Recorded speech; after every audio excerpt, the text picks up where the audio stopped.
A very good morning, friends. First of all, wish you all a very happy new year. So I hope you enjoyed yourself and at the same time, I guess, did a little of revision on Index 110 as well. So to remind you, we were discussing the concept of consolidated financial statements with reference to Index 110. And we've covered two major issues, though we're still on the second issue of discussion. At the first stage, we made a discussion regarding the scope of Index 110, where I gave you a detailed analysis in terms of the para number 4 clause A, which has got 4 conditions, and the para number 4B, which we created a 3-step model in terms of investment entity. Then at the second stage of discussion, we went to the aspect of making a control assessment.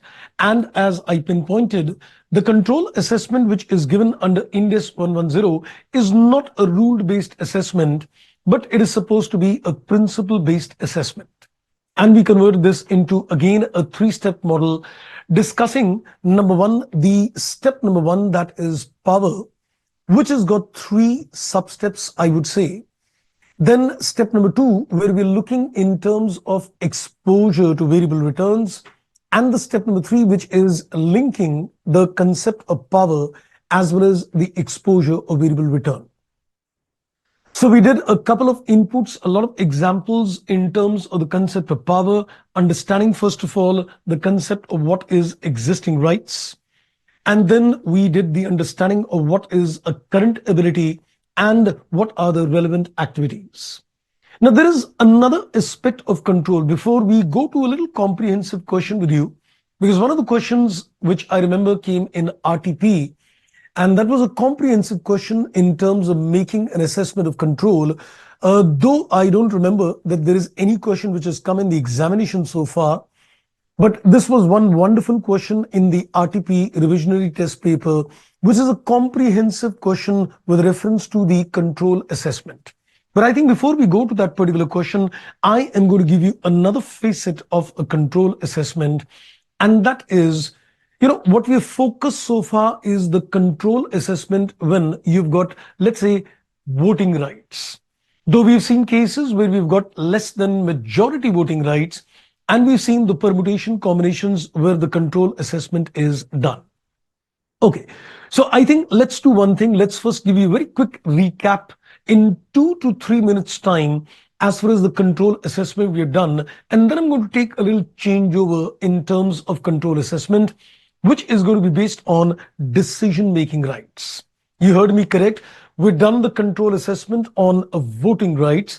Now we're going to focus on decision-making rights. But before I take you to the decision-making rights, a little quick recap on the control assessment.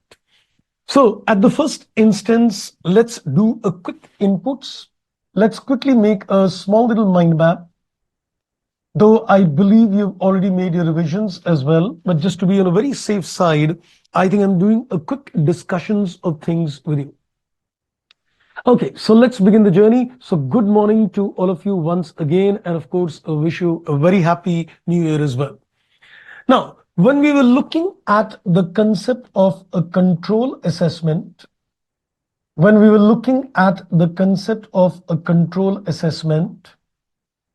we decided that the control assessment is going to be looked into on a 3-step model. So I think if I just try to map up my mind, my step number 1 was looking at the concept of power. I'm just going to remind the key concepts to you in terms of a discussion. Then my step number 2 was in terms of exposure to variable returns. So we were looking at exposure to variable returns, and I think you'll recall we were looking at the concept of exposure, not the case of entitlement. We're not concerned with that you're entitled to a fixed or variable return, but the focus is that you're exposed to the concept of a variable return.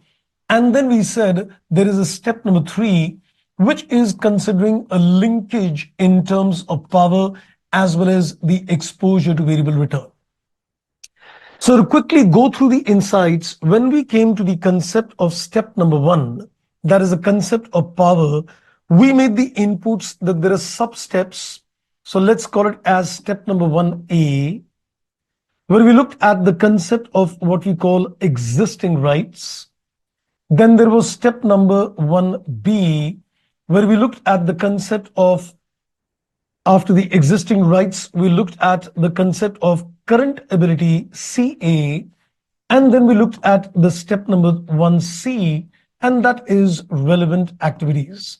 So I put the short form existing rights, then current ability, and the relevant activities. Now, to give you the insight, we started a discussion on relevant activities, and I gave you a list. And this list is given in the appendix B of the standard. And I went through the list with you. And basically, relevant activities would mean those activities which would significantly affect the returns of the investee. So all those activities like purchase and sale of the assets, managing the financial assets, etc., an illustrative list of items we had seen which are supposed to be relevant activities and which could make a significant impact on the returns of the investee. Then I went ahead with the concept of a current ability, and we said the basic crux is when the need arises. Your existing rights could be in various forms. We looked into examples where existing rights was in the form of a forward contract or in the form of an option contract. And we said in terms of forward contract, the only thing to be seen is the settlement has to be before the meeting. And in terms of an option contract, we made the insight that not only we need to see the date when the meeting will take place, but also whether it is deeply in money. So we saw in this particular case that when you're looking at a forward contract or when you're looking at an option contract, in terms of forward contract, we're only looking at when the meeting would take place. So when the meeting would take place and when the settlement of the contract will take place. But in terms of option, we were looking at not only whether the option is deeply in money, but also looking at the aspect of that it is meeting and the settlement date. So we made a chart on that, and I think you can just remind yourself on those areas. Then we went to the concept of existing rights, and in terms of existing rights, we said that it is either the case of voting rights or the appointment and removal of KMP. But I also said that just you've got rights to appoint KMP is not enough. We should definitely have a voting rights coupled with maybe the concept of appointment and removal of KMP, because on a standalone basis with a simple right to appoint and remove KMP, it may not be sufficient to prove the concept of power. So when you're looking at the concept of voting rights, we said either you've got majority voting rights and the power is present, or you've got majority voting rights, but the power is not present because it is subject to approval. Because you might have to need approval of regulatory authorities or by the code of law in order to exercise the majority stake. And then we did a very interesting input that you've got less than majority voting rights. And in this case, you get power. And we did a lot of permutations, combinations of discussions with you. Typically, that you've entered into a contractual agreement with somebody. And if you enter into a contractual agreement, your shareholding coupled with the shareholding of the other investor put together gives you a confirmed case of, you can say, power. And then we said maybe you've got also the right to appoint and remove the KMP, which is subjective. And you could have got potential voting rights, where you need to consider the potential voting rights, not only your potential voting rights, which could give you power, or maybe the potential rights of other investors, which could snatch away the power from you as well. And maybe you've got nothing else, but you're a single majority stakeholder. That means you've got a share which is relatively larger as compared to the other stakeholders. So that is what we did in terms of the power assessment. And then we decided that when you're looking at the concept of exposure, we're looking at exposure and not entitlement. We are not looking at what you're entitled to. We might be entitled to, we might be entitled to a fixed interest, but that fixed interest is exposed to a credit risk. The investee may not be in a position to pay you the fixed interest rate, and even though you're entitled to a fixed rate, it exposes you to variable return. And then finally, in terms of the linkage, we said, if you say in terms of step number one, yes, there is power. And if you say in terms of step number two, yes, you're exposed to variable returns, automatically the linkage gets developed. And then finally, the conclusion comes, yes, we've got a control. So that was a quick mind map and consolidating the learnings before we take it further. But let me now again focus on the part that this entire assessment was based on voting rights. When you're looking at a control assessment in these cases, though we did not have a majority holding, we had less than majority, which was like close to majority, and coupled with other facts, we were looking at a control assessment. Now let's take you to a little next stage of thoughts. I hope, friends, this reminds you everything. For those who might have made a revision, I think it must have been a good flashback in terms of looking at what we did last year, right? So that was a good one to say that this is what we did in the last year. Okay, now I'm going to take the control assessment further. Now you must be wondering, so when are we going to do the practical questions related to consolidation? Today we're going to start the journey. But before that, we're just going to finish the control assessment, and then we're going to start with the practical. We're going to build up the concept of how consolidations is done. And I'm going to give you a very basic concepts and understanding the nitty-gritties of how consolidation is done. Okay, but before that, let's take it further. Now I am coming to another area of control assessment. We're coming to another area of control assessment. And this is when the control stems out of, you can say, what I call DMR. The standard doesn't call it as a DMR. I call it as a DMR. That's called decision-making rights. So here, it is not that you don't have a stake in a fund, but we're looking at the focus in terms of DMR. Now, just hear me very carefully. Because what I'm about to explain you, many people, get a little confused in terms of this area of discussion. But if you hear this carefully, trust me, you're going to get a good hand. Now, what you need to keep in mind as I take my discussion further, imagine that a particular entity is appointed as a fund manager. Please hear the words very carefully. So now what do you need to imagine that, let's say an entity is appointed as a fund manager. So a fund is created and a particular entity is appointed as a fund manager. Now in this particular case, there would be a lot of investors. So you can say there will be a lot of investors, and you can say a particular entity is appointed to manage those funds. And this fund manager could also be an investor as well. I'll put it again. So what we're doing, we are basically creating a fund. We're basically creating a fund, and this fund is for the purpose of earning return to the investors. So a fund is created, and you can say there might be a fund manager managing this fund, and there will be other investors as well. And there will be other investors apart from the fund manager as well, who are basically putting their money into the fund.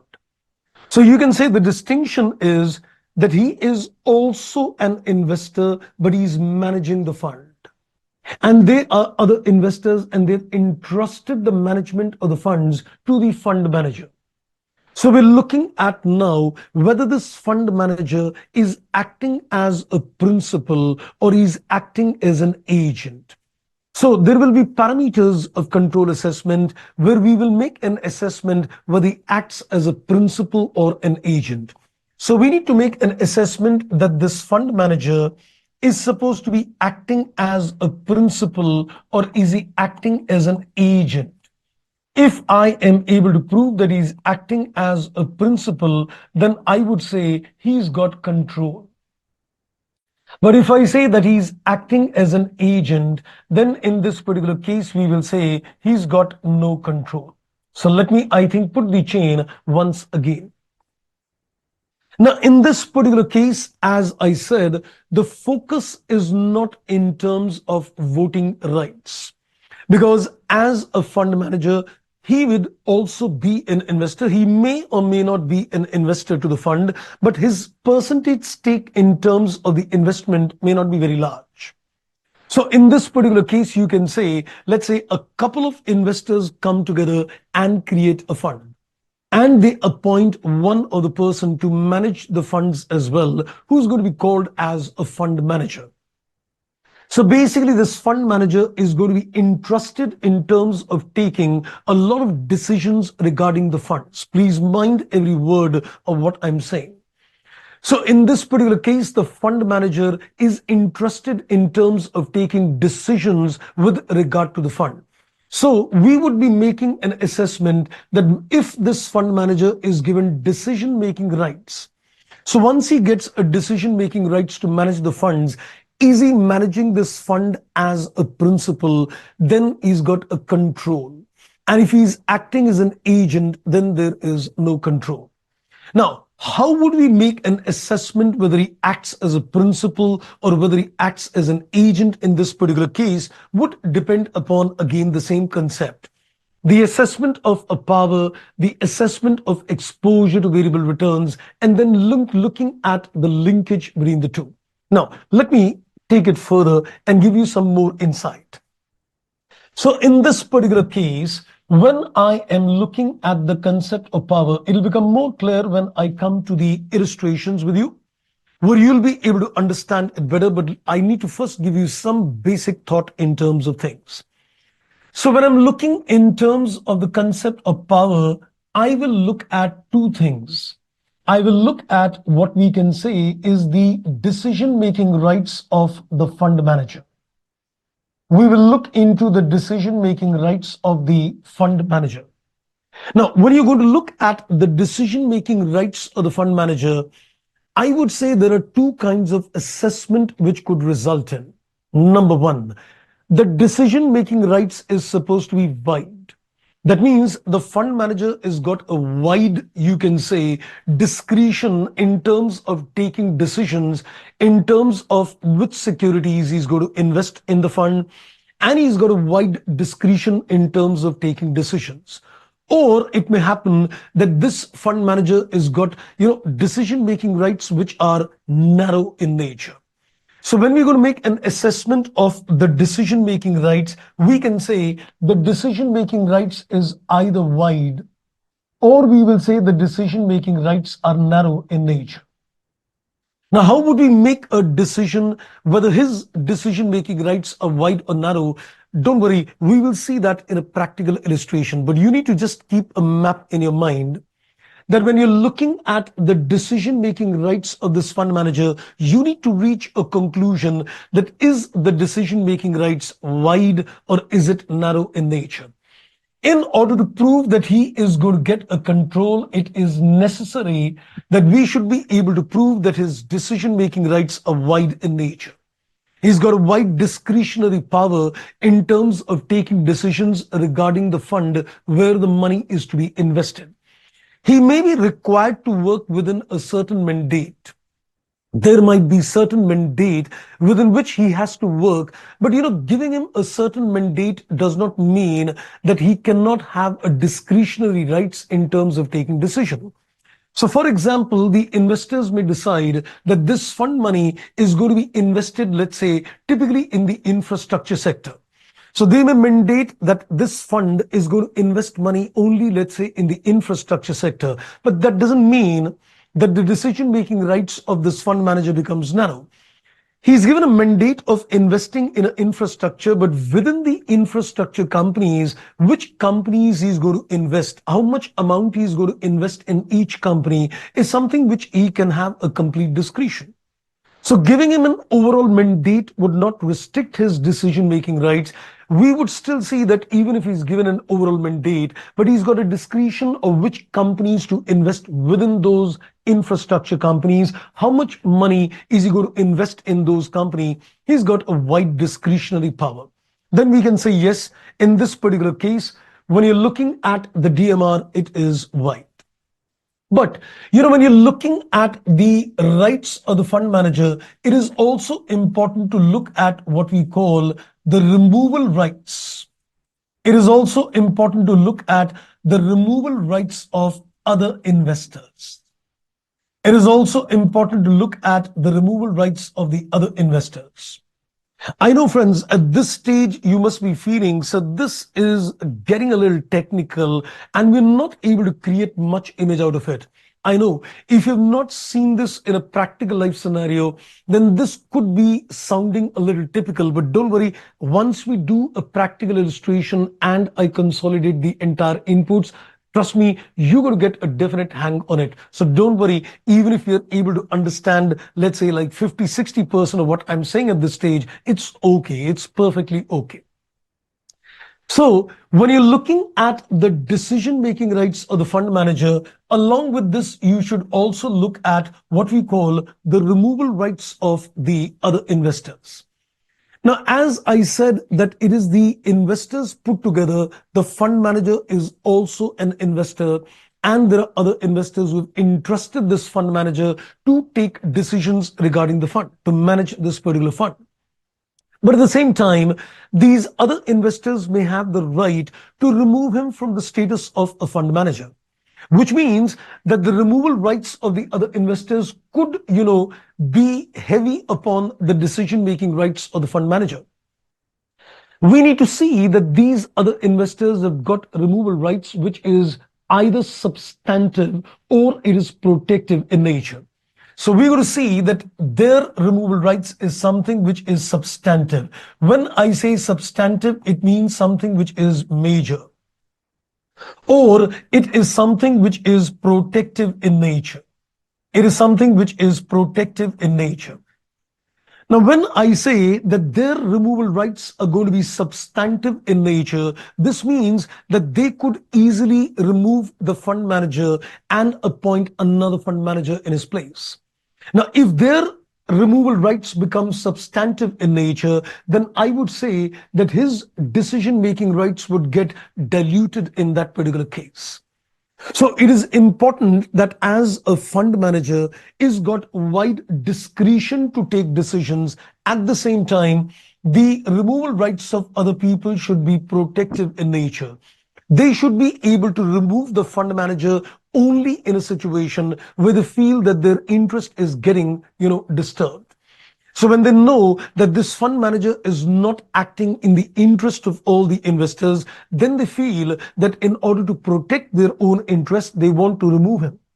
So if they are only going to exercise removal rights to remove this fund manager in a situation where we can say that the rights are completely protective, they will remove him only if it concerns them, if he's not acting within the mandate setup. But if the removal rights are going to be substantive, then his decision-making rights would get diluted in this case. Okay, now let me just consolidate the picture before we go further, because I need to first create a thought process before we'll go to the illustrations which are given in the standard. So let's, I think, consolidate the learnings before we take it further. I fully understand, I appreciate that what I'm discussing right now is going to be slightly more technical for you to understand, but I'm still going to consolidate the image so that at least you get, what is the thought process on. So let's come to this picture again. I am now looking at the control assessment in a different situation. Our focus so far in terms of control assessment has been largely voting rights. So the mind map which I created in the morning, to give you a quick revision, this control assessment was basically based on the concept of what we call the voting rights. It was basically focusing on the concept of what we call voting rights. Now, we are going to another area of control assessment, and that is decision-making rights. So one is the voting rights, which has become the basis, and one is now the decision-making rights. Now, when you're looking at the concept of decision-making rights, I would say you need to keep a picture at the back of your mind. You need to consider that, let's say we've established a fund. And this fund is being established by a group of investors where they are going to appoint a person as one of the investors. They might appoint somebody as a fund manager. So this fund is created for the benefits of all the investors. And this fund is going to be managed by, let us say, one of the investors who's appointed as a fund manager. So we can say a group of investors come together and they create a kitty, which is in the form of a fund, and they would agree to appoint one of the investors to be a fund manager. Now we need to understand that this fund manager is going to manage this fund. So he's going to take a lot of decisions in terms of managing the fund. So when he's going to take a lot of decisions in terms of managing the fund, we need to understand that is he controlling this fund or not? Is he got a control over this fund or not? And in this particular case, when you're going to take this decision, the decision is if he's acting as a principal to the fund, then I would say he's got a control. And if he's acting as an agent, then we will say that he's got no control. So our assessment is that does this fund manager, who is also an investor to the fund, is he managing this fund as a principal? Then he's got a control. If he's managing this fund as an agent, then he's got no control. Now, in order to decide whether he's acting as a principal or agent, we're going to look at the same parameters. We're going to look at the concept of power. We're going to look at the concept of exposure to variable returns and then see the linkage. The three-step model would remain the same, but what is to be seen within those three-step models will undergo a change, mind you. So the three-step model remains the same, but what you're going to see within the three-step model is going to undergo a change. In this case, when you look at the step number one, that is the concept of power.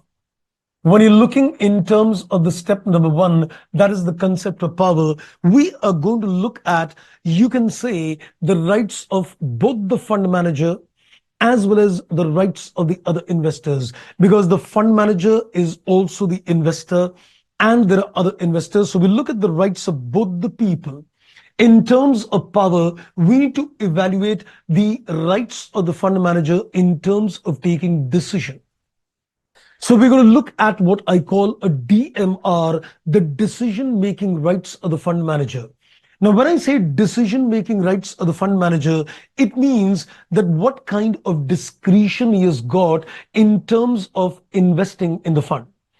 And I made a clarification that I might tell the other investors, or there might be a mandate in the fund, that you got to put the money only into these kind of companies. You got to put your money only into these kind of security. But that doesn't mean that his decision-making rights becomes narrow. Even though if you give him an overall mandate, but he's got a wide discretion in terms of taking decisions, which companies to invest and how much money is to be invested, we would always say that he's got wide decision-making rights. Now, in order to prove that he's going to get a power, it is important to prove, we need to look at the facts of the case and see that his decision-making rights need to be wide and not narrow in nature.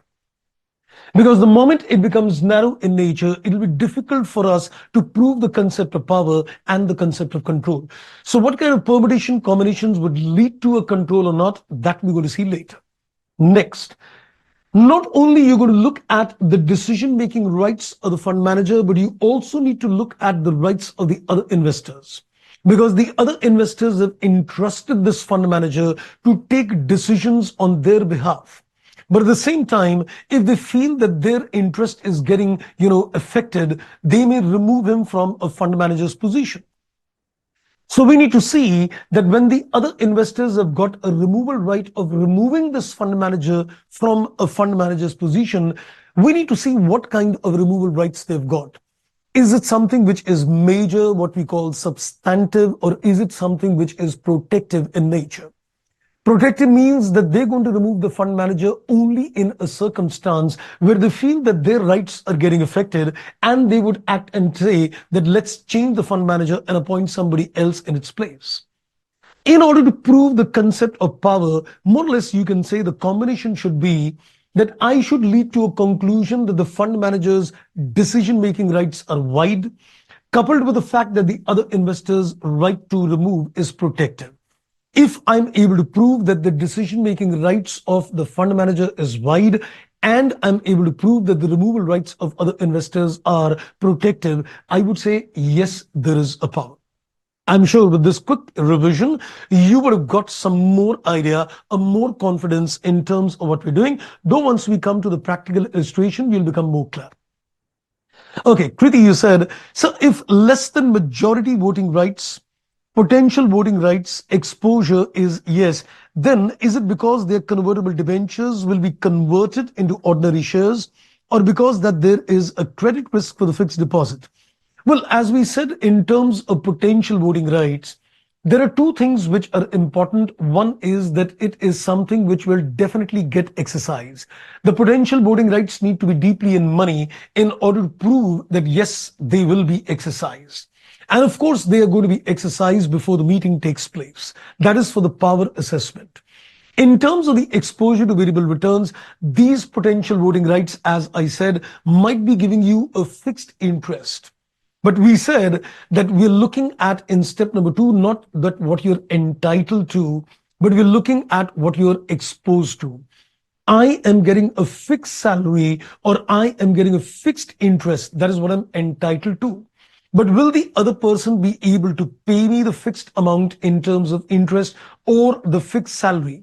So if there is a risk on the other party that he may not be in a position to pay me the money, then I'm definitely exposed to a variable return. My entitlement to a fixed interest does not mean that I'm not exposed to a variable return, because exposure means that you're exposed to some kind of a risk where even though you're entitled to fixed money, but you may not get the fixed money. Like, for example, if I say a debtor, I know my debtor is supposed to pay me a fixed amount of money because I raised a tax invoice and he is liable to pay me a fixed money. But then I'm still running a credit risk, which means that on his failure to pay the money, I may not get the same amount of money. So I can say I'm entitled to a fixed money from a debtor, but am I exposed to a variable returns? I would say yes, because my exposure to the credit risk, the failure of the debtor that he will not be able to pay the money, exposes me to a credit risk. Right? I guess I'm pretty clear on that. Okay, so let's now come back to the chain. This was one. Now, let's go to the step number 2. Now, once you've looked at the concept of power, we're going to look at the step number 2, and that is exposure. And that is exposure to variable returns. Now, hear this very carefully. This step is a little easier compared to the step number 1. When you go to look at the exposure to variable returns, here again, we are going to look at 2 factors. When I'm going to look at the concept of exposure to variable returns, we're going to look at 2 factors. Now, the fund manager is managing the fund, so he might be getting some remuneration in order to manage this fund. So we are going to look at one of the factors, that is the remuneration of fund manager. So he might be getting a remuneration in terms of managing this fund. Now, I think you know what I'm going to say at this stage. The fund manager may be getting a fixed remuneration, which again means what? That he is entitled to a fixed remuneration in order to manage the funds. But does this mean that if he's getting a fixed remuneration, is he entitled to a variable returns? Yes. The standard is very clearly given us the example that a fund manager is getting a fixed remuneration, is exposed to variable return because I'm entitled to a fixed remuneration, but I'm still running the risk of a non-payment. You know, the fund may not be able to give my fixed salary, so I'm running a risk in terms of not getting a fixed salary. So you're entitled to a fixed remuneration, but I may not be getting a fixed remuneration. So exposure to variable returns is yes. So I would say when you're going to look at the remuneration of the fund manager, I would say it is like always variable in nature. I would say that it is always variable in nature, but But the most important input, what the standard says is that when you're looking at the exposure to variable returns, what is important is that this exposure has to be something which is significant in nature.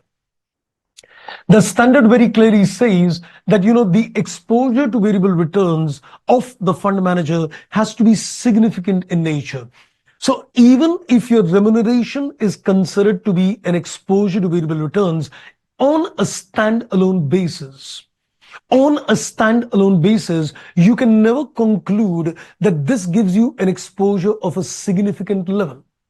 So your remuneration, which you are getting as a fund manager, is definitely variable in nature, but on a standalone basis, it is not enough to prove that it is significant enough.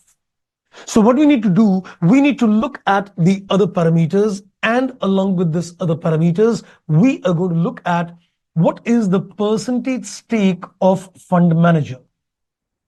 How much money has he invested? How much money has he invested in the fund? So because his exposure to variable returns would depend upon not only his remuneration, but also the percentage stake he's invested into the fund. As I said, the fund manager might be investing on a very nominal percentage. Maybe he invests only, let's say, 2% of the total fund. So there is no deadline, there is no cutoff factor in terms of what percentage he invests into the fund. But generally, we can say from an examination perspective, he must invest at least 20% or more. Nowhere it is given that it should be 20% or more. This is based on the understanding of the examples which are given in the Appendix B, which tells us that if he's got at least a 20 or more than a 20% stake, he's also invested at least a 20 or more than 20% money in the fund, then we can say that coupled with the fact that his remuneration is variable and he's invested 20 or more than 20% money in the funds, we would be able to conclude that he is got a significant exposure. So once you're done with the power assessment, once you're done with the concept of exposure to variable returns, I am going to go to the step number 3. And step number 3 is pretty simple and straight. Because here again, what I'm going to do in terms of step 3, if you say a yes to step number 1, if you say a yes to the step number 2, I would say the linkage is got developed and the step number 3 becomes a yes. So indirectly, if you say yes, the power is present. And if you say yes, there is an exposure to variable returns, a yes on a step 1, a yes on a step 2 would mean a yes on the step 3, that the linkage in terms of power and return is there. And therefore, we would say that yes, the control is present. I hope, friends, I have been able to give you a thought process in terms of things. We're going to work more deeper. We're going to take some more examples, and then I'm going to consolidate this entire inputs after the example. But what is important at this stage is you should have got a larger thought process at the back of the mind that what we are trying to visualize. So your power assessment is going to look at my rights as a fund manager to take decisions, the rights of other investors to remove me as a fund manager. In terms of exposure, we're going to look at 2 factors: what I get as a remuneration, what I have invested in the fund in terms of investor, and then accordingly, we make an assessment and decide. I hope so far so good. You've got a basic framework of the concept at your mind, I guess. Clear? Wonderful indeed. Now let's do one thing. Now I am going to take you to an examples. And in the examples, we're going to look at these things very much in detail, and then we're going to make some very interesting charts for you where you're going to get a complete hang. Then we'll do a comprehensive question on a control assessment which came in the RTP, and then we're going to start with the practical illustrations of how the consolidation under the standard is done. Okay, so let me do one thing. Let me now come to the inputs, and I think before that, let me just, quickly give you some inputs as well. What I've been explaining you is this para number B60. It's all given in the study material as well. And this is what I've been explaining you. Just in case before we take it further, let's have a quick read on this. It says a decision maker. So that's what I said, that we're looking at now a control assessment when you are having a control on the basis of decision-making rights, not the voting rights. A decision maker shall consider the overall relationship between itself, the investee being managed, and the other parties involved. You are a fund manager, then there is a fund which is being managed, which is the investee and the other investors. In particulars, all the factors below in determining whether it is an agent. It says the scope of decision-making authority over the investee. As I said, you're going to look at the DMR. Then he says the rights held by other parties. When I say the rights held by other parties, these are the removal rights. So when you're looking in terms of the decision-making rights of the fund manager and you're looking at the removal rights of the other parties, you're looking at the concept of power, as we said. And then we're looking at the remuneration to which it is entitled in accordance with the agreement and the decision maker's exposure to variability of returns from other interests that he holds in the investee. How much is invested? So when you're looking at the remuneration and you're looking at the other interest, you are looking at the concept of exposure to variable returns. And then finally, you're going to look at the linkage in terms of both the power and the exposure. A different weightage shall be applied to each of these factors on the basis of facts and circumstance. Okay, so one thing is very clear, but before I take you to the illustrations, let me say one thing very important indeed, so that you keep that in your mind as we go to the illustrations with you. When I am going to look at the concept of power, please hear this very carefully. When I'm going to look at the concept of power, the decision-making rights and the removal rights both have to be seen. So there could be a lot of permutation combinations, wide DMR or narrow DMR, coupled with a removal rights which are protective or substantive. So the combinations which could work out is something like this. We can say wide decisions, and let us say it is substantive removal rights, or wide decision making and protective removal rights. I'm looking at the combination of power. The decision making rights are wide for the fund manager, and the removal rights of the other investors are substantive or protective. And then we can say it could be narrow plus substantive, or it could be narrow plus protective in nature. There cannot be a fifth permutation combination.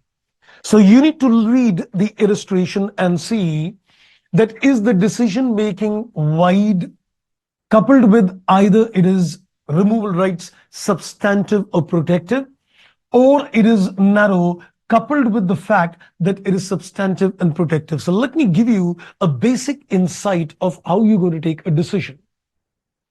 If I look at the combination one, that it is wide discretion to take decisions and the removal rights are substantive, I would say in this particular case, there is going to be no power. I would say in this particular case, there can be no power because I give you the right to take decisions, but I can remove you from the position anytime I want. If I can remove you from the position to take decisions, then I think you are not going to get power as a fund manager. If it is wide decision making and it is protective in nature, I would say definitely there is power. Because I've got wide decision-making rights and the other investors can remove me only if something goes wrong, only if I am violating their interest. Then I would say, yes, I've got a power. Okay, if I say it is narrow and it is supposed to be substantive, I would say definitely no power. I would say definitely no power. Because if your decision-making rights are narrow in nature and the other people can simply remove you for any reason whatsoever, you definitely don't get a power. And if you're looking at the last case that you've got narrow and the protected rights, I would say it is subjective. I don't think so I can give you a call without looking at other facts. So my mind is telling me in a logical conclusion that as a fund manager, there are two things where I would definitely give a strong decision. As a fund manager, if I've got wide decisions, discretions to take decisions, other investors are protective, I certainly get a power. If I am getting narrow discretion to take decisions and the other people have got substantive rights, I definitely don't have a power. So this is a case where I would say 100% power. This is a case I would say 100% no power. If it is narrow with protective, it is subjective. And if it is wide with substantive, then also I would consider that there is no power, but it is not something which I would say is 100%. So this is, more likely that there is no power. This is confirmed power. This is confirmed no power. And that is completely subjective in nature.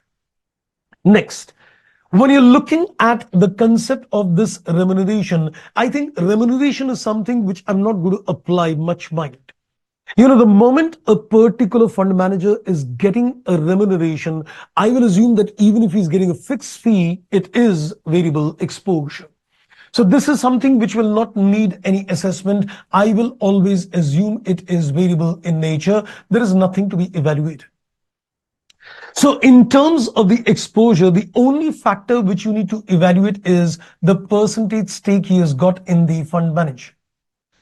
So we need to ensure that as a fund manager, he's got a decent amount he's invested in the fund, which I said for our general understanding, examination perspective, at least a 20% money invested.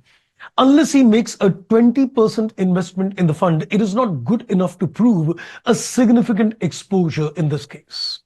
So I would say in terms of power, look at these combinations. And in terms of exposure, mainly look at the percentage stake he's invested in that fund. And once you get a yes for a power, a yes for an exposure, the control is yes, the linkage gets a yes. And I would say he's acting as a principal, he gets a control. Okay, now with this inputs, now let's take some examples with you. So I am going to come to an example. These are also given in the study material. I've taken them from the appendix, and this is, let me, I think, larger it out. Okay, I think this is good enough to go. This is example number 13 given in the appendix to the standard. Now watch this carefully. I'm going to read the facts, and as I read the facts, look at my analysis carefully. This illustration and maybe one more illustration will give you a complete grip in terms of things. Then we will make some mind mappings to you. Okay, let's now read. It says a decision maker, fund manager.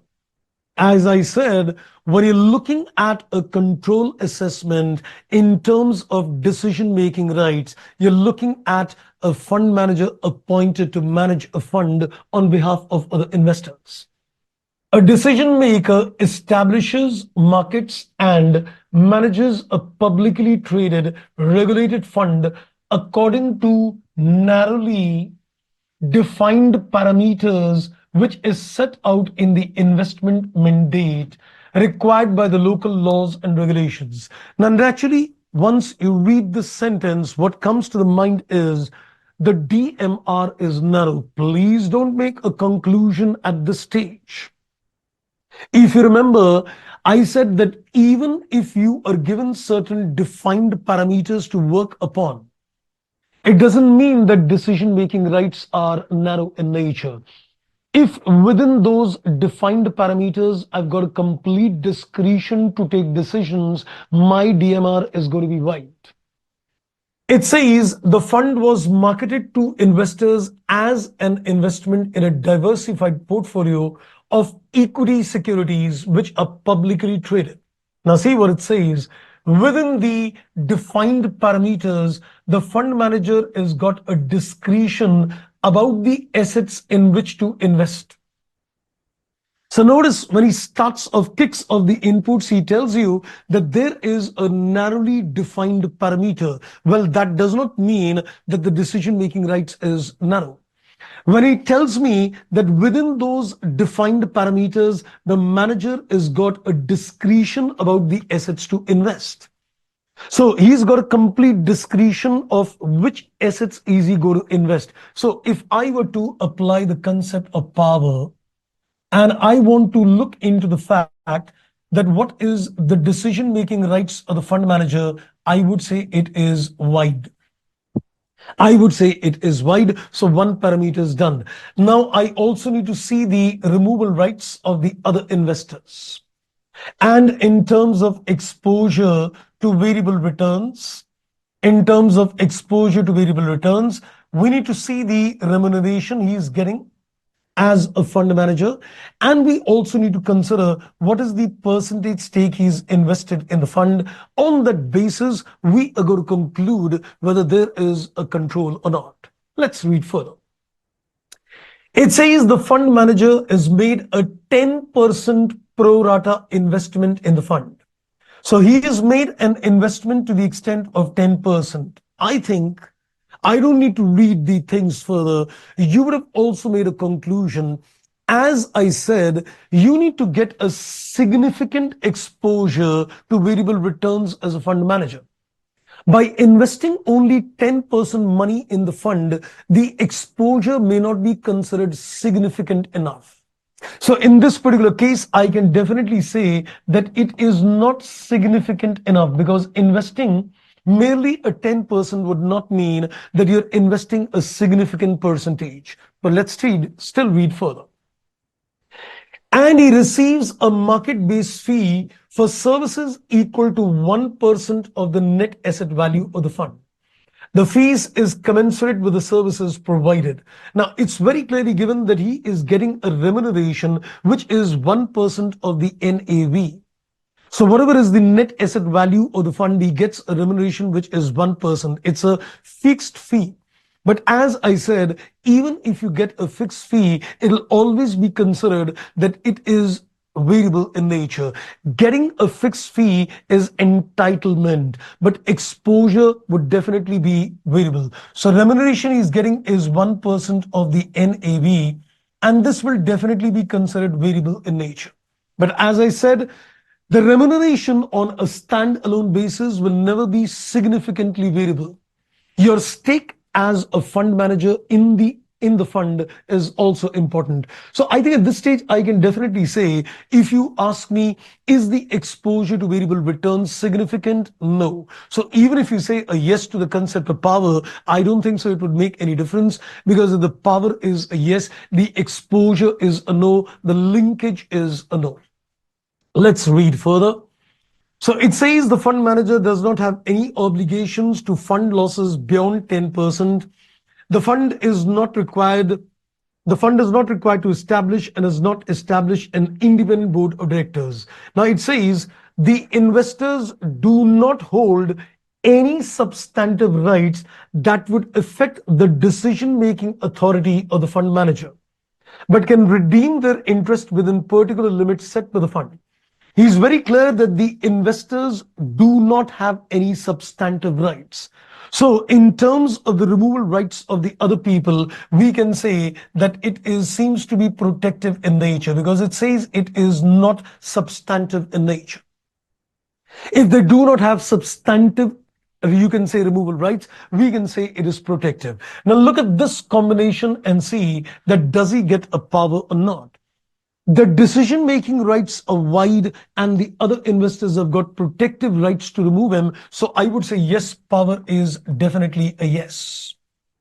But if you look at the concept of exposure, the exposure is not significant enough. So I would say no, if it is not significant enough. Power is a yes, exposure is a no. So I would say the linkage doesn't get developed. If the linkage doesn't get developed, he is acting as an agent. If he's acting as an agent, the fund manager does not control the investee. If the fund manager does not control the investee, he's acting as an agent. I think this example must have given you a lot more clarity in terms of how we need to think. Now, I think if you just take a quick recap in terms of what I've given you, now I would make a little more sense, and the next example is going to cement your concept as well. So when I'm looking in terms of, a fund manager who is appointed as a fund manager, apart from the fact that he's an investor to the fund, you need to consider the power. The power is in terms of taking decisions to manage the fund. But I also need to see the removal rights of the other people. So as a fund manager, what is my decision-making rights? Do I get a wide decision-making rights? And the other investors can't easily remove me unless I'm acting in a bad interest. So my wide decision-making rights coupled with their protective rights to remove me is going to give me power. Next, when I'm going to look at the exposure as a fund manager, I am getting a remuneration, which is definitely considered variable in nature, but on a standalone basis, getting a remuneration is not a significant exposure. The variable return exposure needs to be significant, and the deciding factor is what is your stake in the fund as a fund manager. And generally, it should be almost 20 or more than 20. Then only we can say it is significant enough. And once you say that the exposure is significant, yes to power, yes to exposure, yes to the linkage, and you're acting as a principal, and there is a control. Right, friends? I guess so far so good. Now, I think let's see if there is any questions coming in. Are we pretty clear, friends, till this stage? I know what I've been sounding for the last half an hour must have been very, very technical, but I think this example would have made things a little more comfortable to you, right? I hope, I trust that. Let's now take it further. Let's now apply this concept to another example, which has got a lot of variations. So we're going to look at example number 14. And in terms of this example, we're also going to look at a little permutations, combinations as well, a little substitutions as well, what we are going to look at. Yes, clear on that. That's wonderful indeed. Okay, now let's take the journey forward. Let's try an example. Now, as I read this example, I would say, why don't you also simultaneously work out the analysis and see if you can, give an answer or not. So let's do one thing. Let's first of all write down the concept of power. And the power, we need to look at two things. So as we read the illustration, we're going to take a call on this.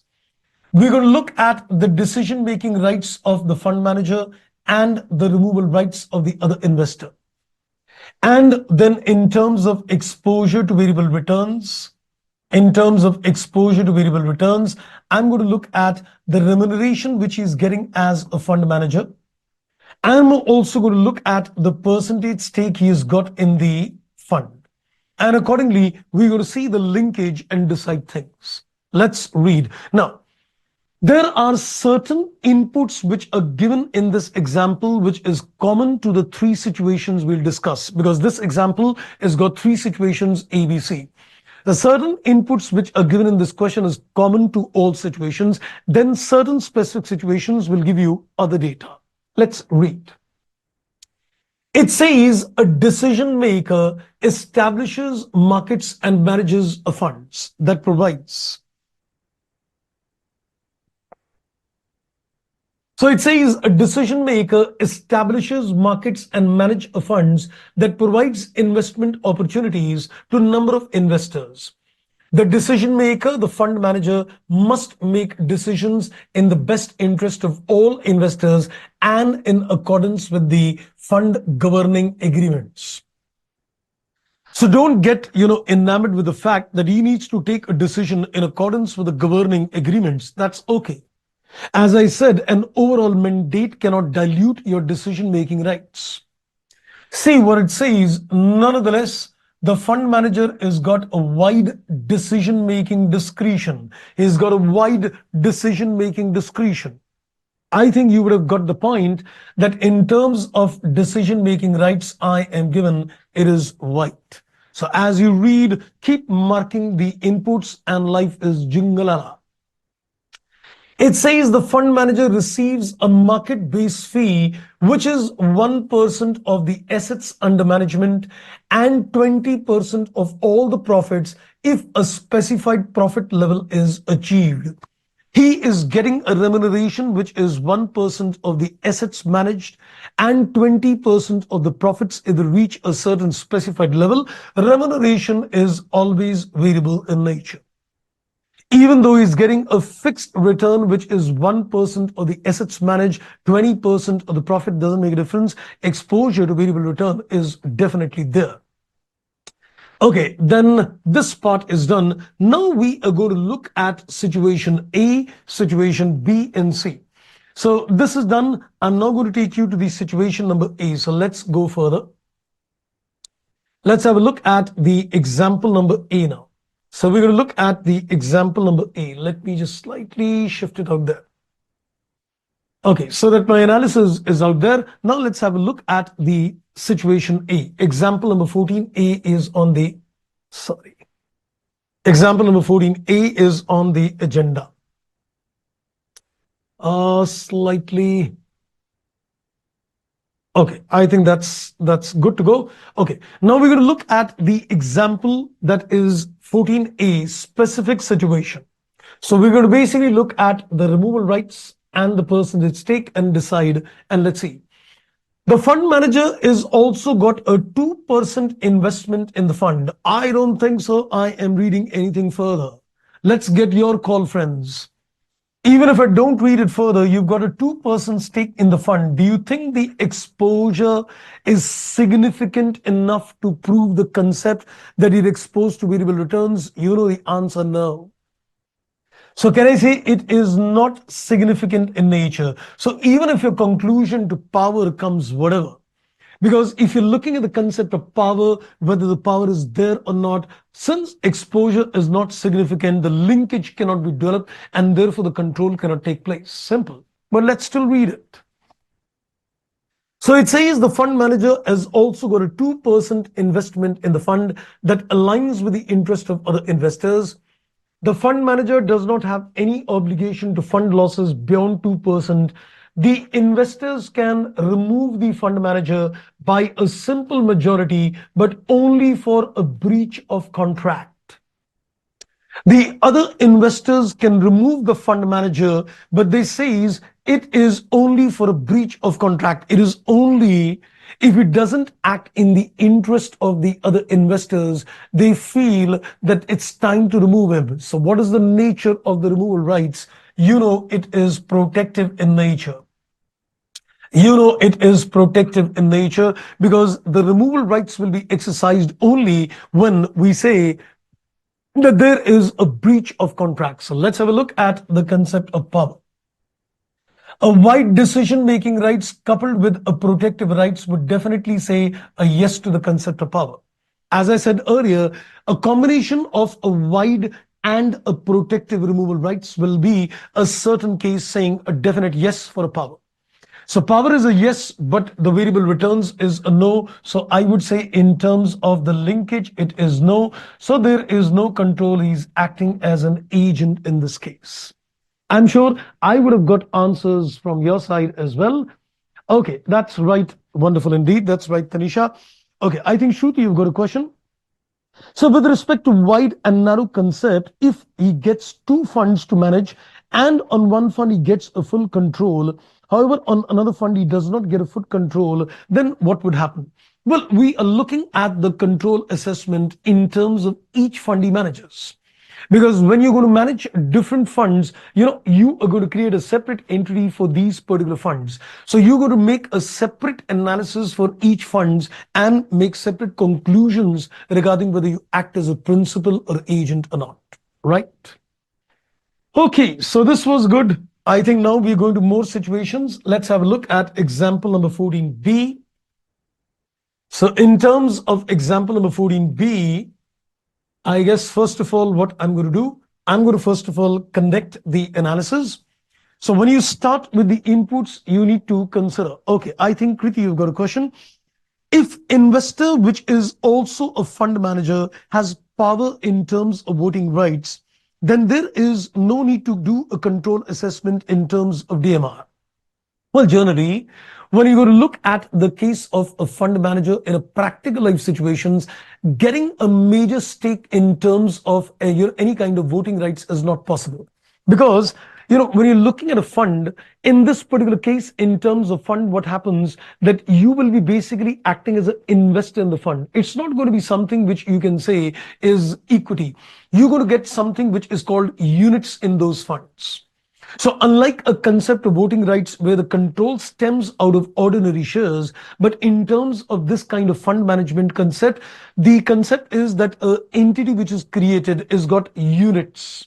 And when they've got units, in those particular cases, as an investor, I may not have substantial units in those investments. So the question never comes in terms of, getting voting rights. So you will not see a blend of voting rights and a decision-making rights in a fund case of a case.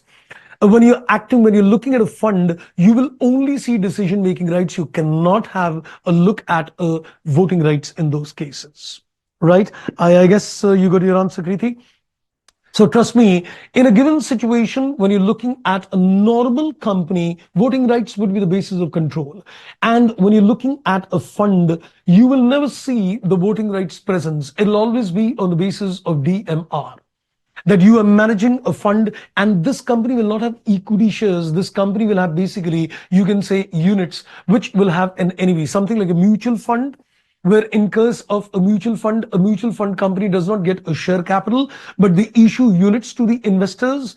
And this company, which is being called as a fund, which is the investee company, is going to be something similar, which is going to get units and not share capital. Surat, so which page are these examples given in the study material? Well, I don't remember the page number, but if you look at the control assessment part, which continues, you'll see some wonderful charts out there. I don't remember the page, but unit number 3. You're going to see this all in unit number 3 of consolidation. Okay, that's great. Now, let's go further. Now, I want you, friends, as I analyze 14B and C, I want you to take a decision and try evaluating the 4 parameters. So before we do that, let's, I think, first of all, lay down the concept of power. So when you start your analysis, you first pick up the parameters. The power, we are looking at decision-making rights, removal rights. Then I'm looking in terms of the exposure to variable returns. And in terms of exposure to variable returns, we're looking at the remuneration and we're looking at the percentage stake as an investor, the fund manager's percentage stake. And accordingly, we'll take a call. So we've already seen that decision-making rights was wide because that was a part of the initial question. The example number 14 gave us 2 parameters common to all situations. So that was wide, and remuneration in any case is variable. So I'm just looking at the removal rights and I'm looking at the percentage stake in order to take a decision. Okay, now let's read. It says the fund manager has got a more substantial pro rata investment, but it doesn't tell me what is the percentage stake. He only tells me that there is a more substantial investment. In the previous example, that is 14A, the percentage invested was merely 2%. But now in this particular case, you can say that he's got more substantial. Now, I would consider substantial to be, at least a 20% stake. So when I say it's a substantial investment, so let me consider that this substantial investment would be, let's say, considering that it is going to be 20% or more than that. So let me ask you, if he's got a remuneration which is variable, undoubtedly, and he's made a 20% stake in this particular fund, do you think his exposure is significant enough? I'm just looking at the concept of exposure. So what do you say? So in this particular case, do you think a variable remuneration coupled with a substantial investment in the fund, is the exposure to variable return significant enough? I would say undoubtedly yes. Now let's go to the other parameters. Let's read further. It says the investors can remove the fund manager by a simple majority, but only for a breach of contract. Now, when I say that they can remove the fund manager only for a breach of contract, that means the removal rights is completely protective in nature. It is completely protective in nature. And I think now you can take a decision as well. That's rightly given. So we can say a wide DMR coupled with a protective removal rights, does that mean that there is a power? I would say a yes. So power is a yes, exposure to variable return is significant, yes. So is there a linkage between the two? Yes. And if there is a linkage, you're acting as a principal and therefore there is a control. You control the investee in this particular case. Okay, so that was example 14B based on the situation. Now, let's go to the 14C. If you can do this now, I think you will got a good hang on things. So let me now take you to the example number 14C as well. So I'm coming to the example 14C at this stage.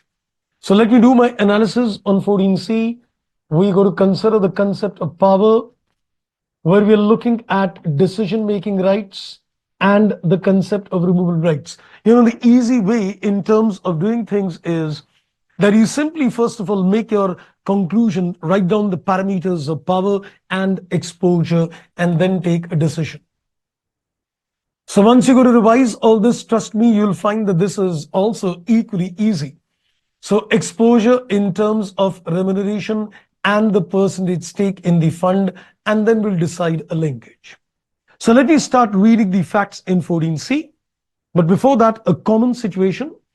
The decision-making rights are wide already given, and the remuneration is definitely variable already given as a part of the initial question. Now I'm going to read the inputs and you're going to take the decision. And then we're going to make a chart on this where we're going to give you permutation combinations, and that will, give you a complete insight on things. Okay, it says a fund manager has got a 20% investment in the fund. 20% investment in the fund. Do I need to say anything? The fund manager has got a 20% money in the fund. Is that going to give you enough exposure to variable returns or not? You decide. The remuneration is undoubtedly variable and the percentage stake is 20. Would this give you a significant exposure to variable returns? And of course, yes. As we said, generally, if you are investing at least around a 20 or more than 20, it is a substantial investment, and we can say exposure gets significant. And then it says, but he does not have obligation to fund losses beyond 20. The fund has got a board of directors. All the members are independent of the fund manager and are appointed by the other investors. The board appoints the fund manager annually. If the board decides not to renew the fund manager's contract, the services by the fund manager could be performed by other managers in the industry. Aha. So his appointment is on an annual basis, and the other investors may decide his annual appointment. Nowhere I'm given that they will remove him only when their rights are affected. That means they've got substantive rights. They can want and they can remove him anytime they want. So in this particular case, this is something which is not protective but substantive in nature. So as I said earlier as well, you can now decide that the fund manager has got wide decision-making rights, but coupled with the fact that the removal rights of the other investors is something which is substantive in nature. And I said, generally in these cases, we would say that there is no power.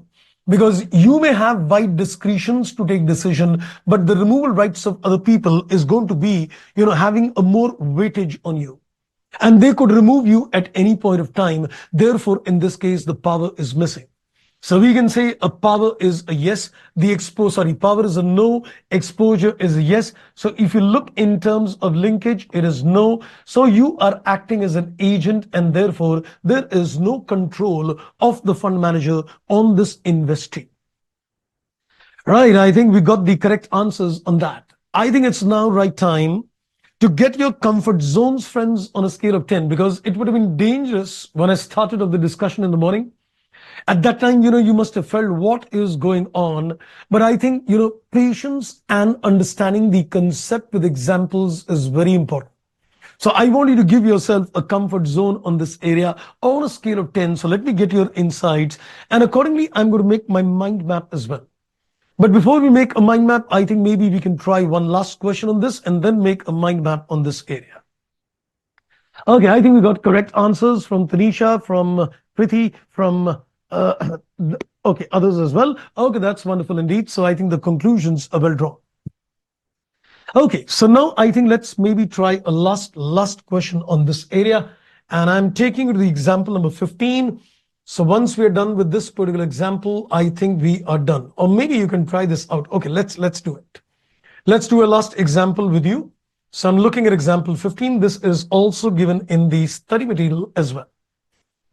Okay, so we got the scores coming in 8 as well as 9 and 10. Wow, that's wonderful indeed. Super. Okay, so now I think let's pick a last example and do the analysis. I think I'm not going to do the analysis of this question. We're going to give you an opportunity. So I'm just writing down the parameters and then we'll start making some notes on this area. So I'm just putting the parameters as I decided. Power, we need to consider the decision-making rights and the removal rights. Exposure in terms of remuneration and the percentage stake.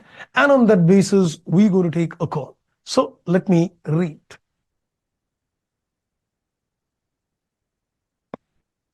So let me read the example number 15, which is given. An investee is created to purchase a portfolio of fixed rate assets backed security funded by a fixed rate debt instruments and equity instruments. The equity instruments are designed to provide less protection to the loss protection to the debt investors and receive any residual returns. The transaction was marketed to potential debt investors as an investment in portfolio of asset-backed securities with exposure to credit risk associated with possible default of the issuers of the asset-backed securities in portfolio.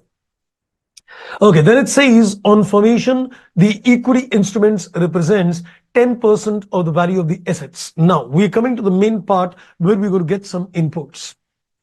A decision maker, that is the asset manager, or you can say the fund manager, manages the active asset or portfolio by making investment decision within the parameters set. He says he is going to take decisions within the parameters set. And for those services, the asset manager receives a market fee, which is 1%, and he's getting a 10% of the profits as well. Remuneration part is given. The asset manager has got a 35% in the equity stake as well. Okay, and then in the end, I'm saying asset manager can be removed without cause by a simple majority. So removal can take place by a simple majority. So I think now the key points. Let's begin. It says the decision maker manages the portfolio within the parameters set out in the investee's prospectus. So I am very clearly given that he is supposed to take decisions on the basis of what is written in the prospectus. So I would say the decision-making rights would be narrow to me. Because I am nowhere given that he's got a discretion within those parameters, since he's been given a complete defined parameters. So we can say in this particular case, the DMR seems to be narrow. He says they can remove him without any cause. The removal rights are definitely substantive in nature. I don't think so any further analysis required. You can say narrow DMR with a removal right substantive. Tell me, friends, in this particular case, what do we say? Great. So we can say in this particular case, no power. Even if the exposure is yes, it doesn't make a difference. So remuneration is definitely variable in nature. And what is the percentage stake he's invested? He is invested almost like 35% in the equity stake. So is this exposure significant? Yes, it is significant, but will not make a difference. If the power is a no, even though the exposure is a yes, we can say that there is no linkage. And if there is no linkage, he is acting as an agent and he does not control the investee. I think we got the answers. Wonderful indeed. That was great. Okay, so this part is over. Now let's make a quick mind map, and then we are going to do a comprehensive question on a control assessment so that we know, yes, we are completely having a good hang on things. Okay, so let me now create a little mind map, friends, to you. You can start noting it down as well. So I'm now going to make some inputs combined. Yes, significant exposure, but substantive power, so no control. That is rightly given. Okay, now let's make a quick mind map.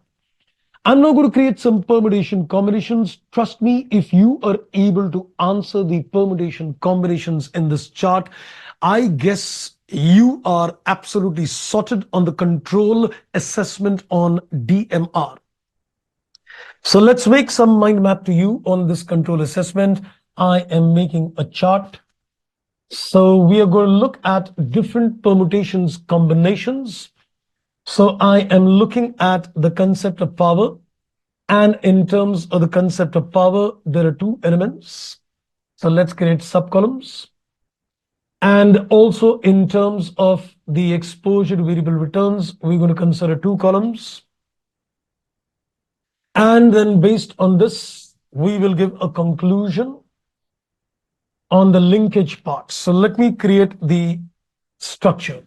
So I'm looking at the concept of power, and I'm looking at the concept of exposure to variable returns. I'm going to take all permutation combinations, and we're going to look at the linkage between the power and exposure, and we're going to give a remarks whether he's acting as a principal or whether he's acting as an agent. So these are the permutation combinations. So this is the quick mind map on the control assessment, which is based on DMR. So this is the control assessment, which is based on decision-making rights. So this is my another mind map. So I gave you a mind map in the morning, and now this is another mind map in between. Okay. So in terms of power, we are looking at the decision-making rights, and I'm looking at the removal rights, and then I'm looking at the remarks. And similarly in exposure, I'm looking at remuneration, and I'm also looking at the percentage stake, and I'm looking at the remarks, and then I'm going to look at the linkage. So the exposure is like the step number one. The exposure, the power is step one, exposure is like the step number two, and the linkage is what we're looking at step number three. So three-step model in terms of things. So let's begin with the permutation combinations. So you can answer the answers in between as well. I'm going to take up all kinds of permutation combinations. If you get this chart, life jingalala. Okay, so let's begin with the combination number one. I'm looking at the decision-making rights is supposed to be, let's say, wide. And this is, let us say, substantive. That is one combination. I'm looking at number two. I'm looking at number two that this is wide and this is protective in nature. So that gives us two permutation combination. I think let me draw a line in between. This is the two permutation combination. Then I am looking at number three. This is narrow. And this is again narrow. And let's say this is substantive. Let us say this is substantive. And let us say this is protective. I don't think so. There is any fifth combination which is coming in. And based on this, we're going to decide the exposure part. Okay. Now let's go one by one. If you say it is wide and it is substantive, I would say the power is missing. And trust me, if I say that the power is missing in this particular case, do you think even step number two analysis is of any use? I think no. So in this particular case, I would say I'm not even interested in doing this. I would say he's acting as an agent. I am done. Because the moment you say a no to the concept of power, I think looking at the exposure to variable return is not relevant. Because if step one has failed, what are you going to do with this step number two makes sense. Next. If it is wide and it is protective, I would say yes, there is definitely power. Now I think looking at the exposure makes sense. And now let's look at the permutation combinations. So let's consider A and let's consider B, two sub-situations now. Remuneration, of course, is always variable, so there is no analysis required. It is always considered variable in nature. Now, let's say the percentage stake is not significant, or the percentage stake is significant. And you know what is the percentage we seen? When I say not significant, it is like keeping below 20, and significant is like considering 20 or more than 20. So in this particular case, if it is not significant, I would say the exposure is missing. And in this case, I would say the exposure to variable return is significant. So you can pick the combination with a yes and a no. We can say he's acting as an agent. And if you look at the combination with a yes and a yes, he's acting as a principal. When he acts as a principal, there is a control.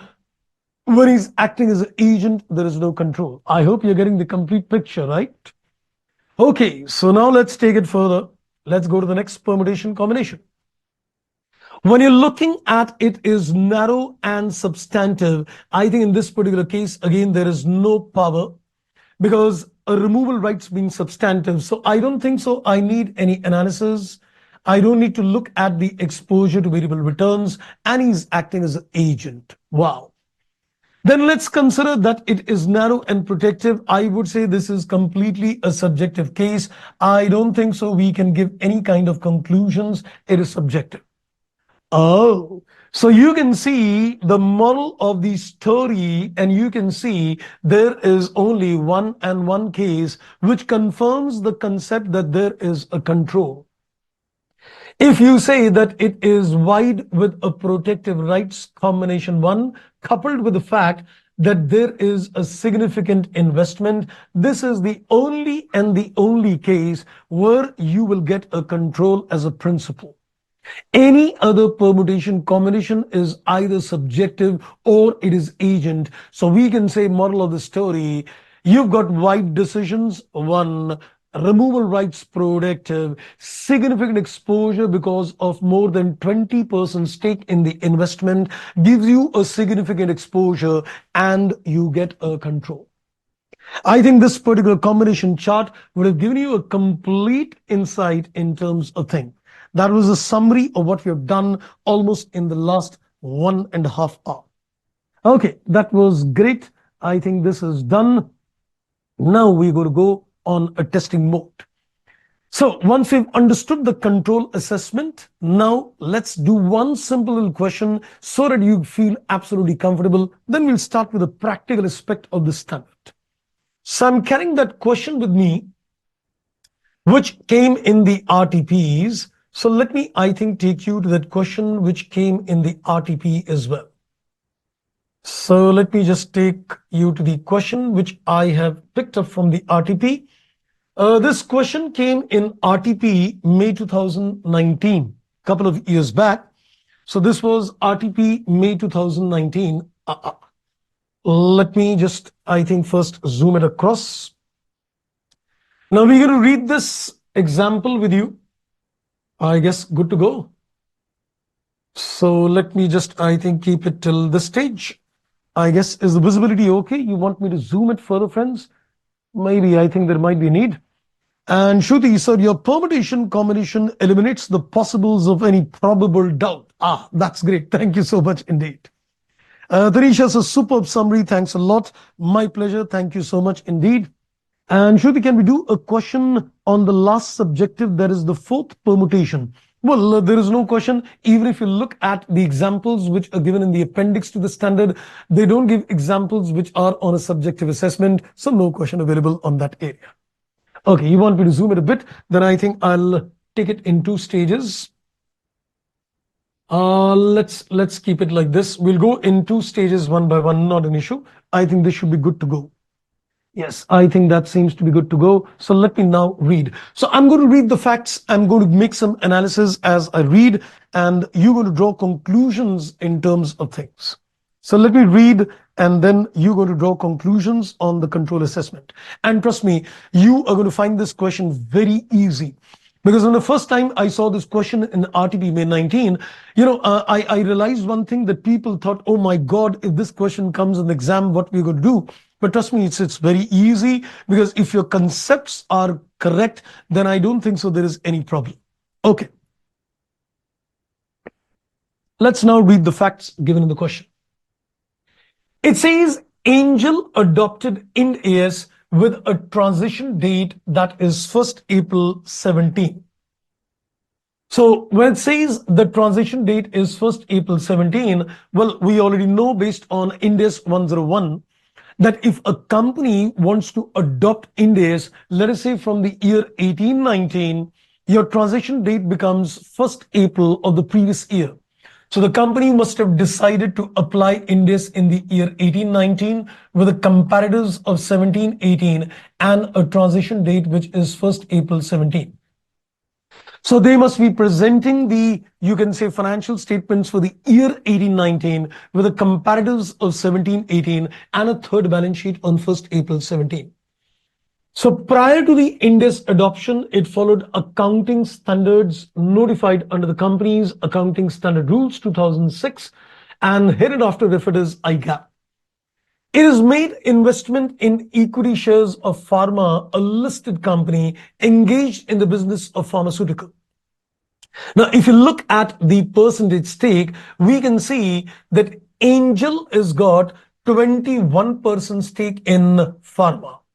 And Little Angel, it says, has got a 24%, and it says there is a note number 2. So I think let's have a look at the note number 2 first of all. First of all, it says that none of the shareholders have entered into any shareholders agreement. That means there is no contractual agreement between any of the investors. Gadbandhan Sarkar. It says Little Angel is a subsidiary of Angel under Ind AS, in which Angel has got a 51% voting power. So I think let's have a look at the structure. We can see that there is a company Angel, and it has got a subsidiary which is Little Angel, and he has got a 51%. So Little Angel, I think I put the wrong spelling. This is Little Angel. So this is Little Angel, and he's got a 51% stake in this company. Now what we're given is that Angel has got 21% stake. So there is a company which is Pharma.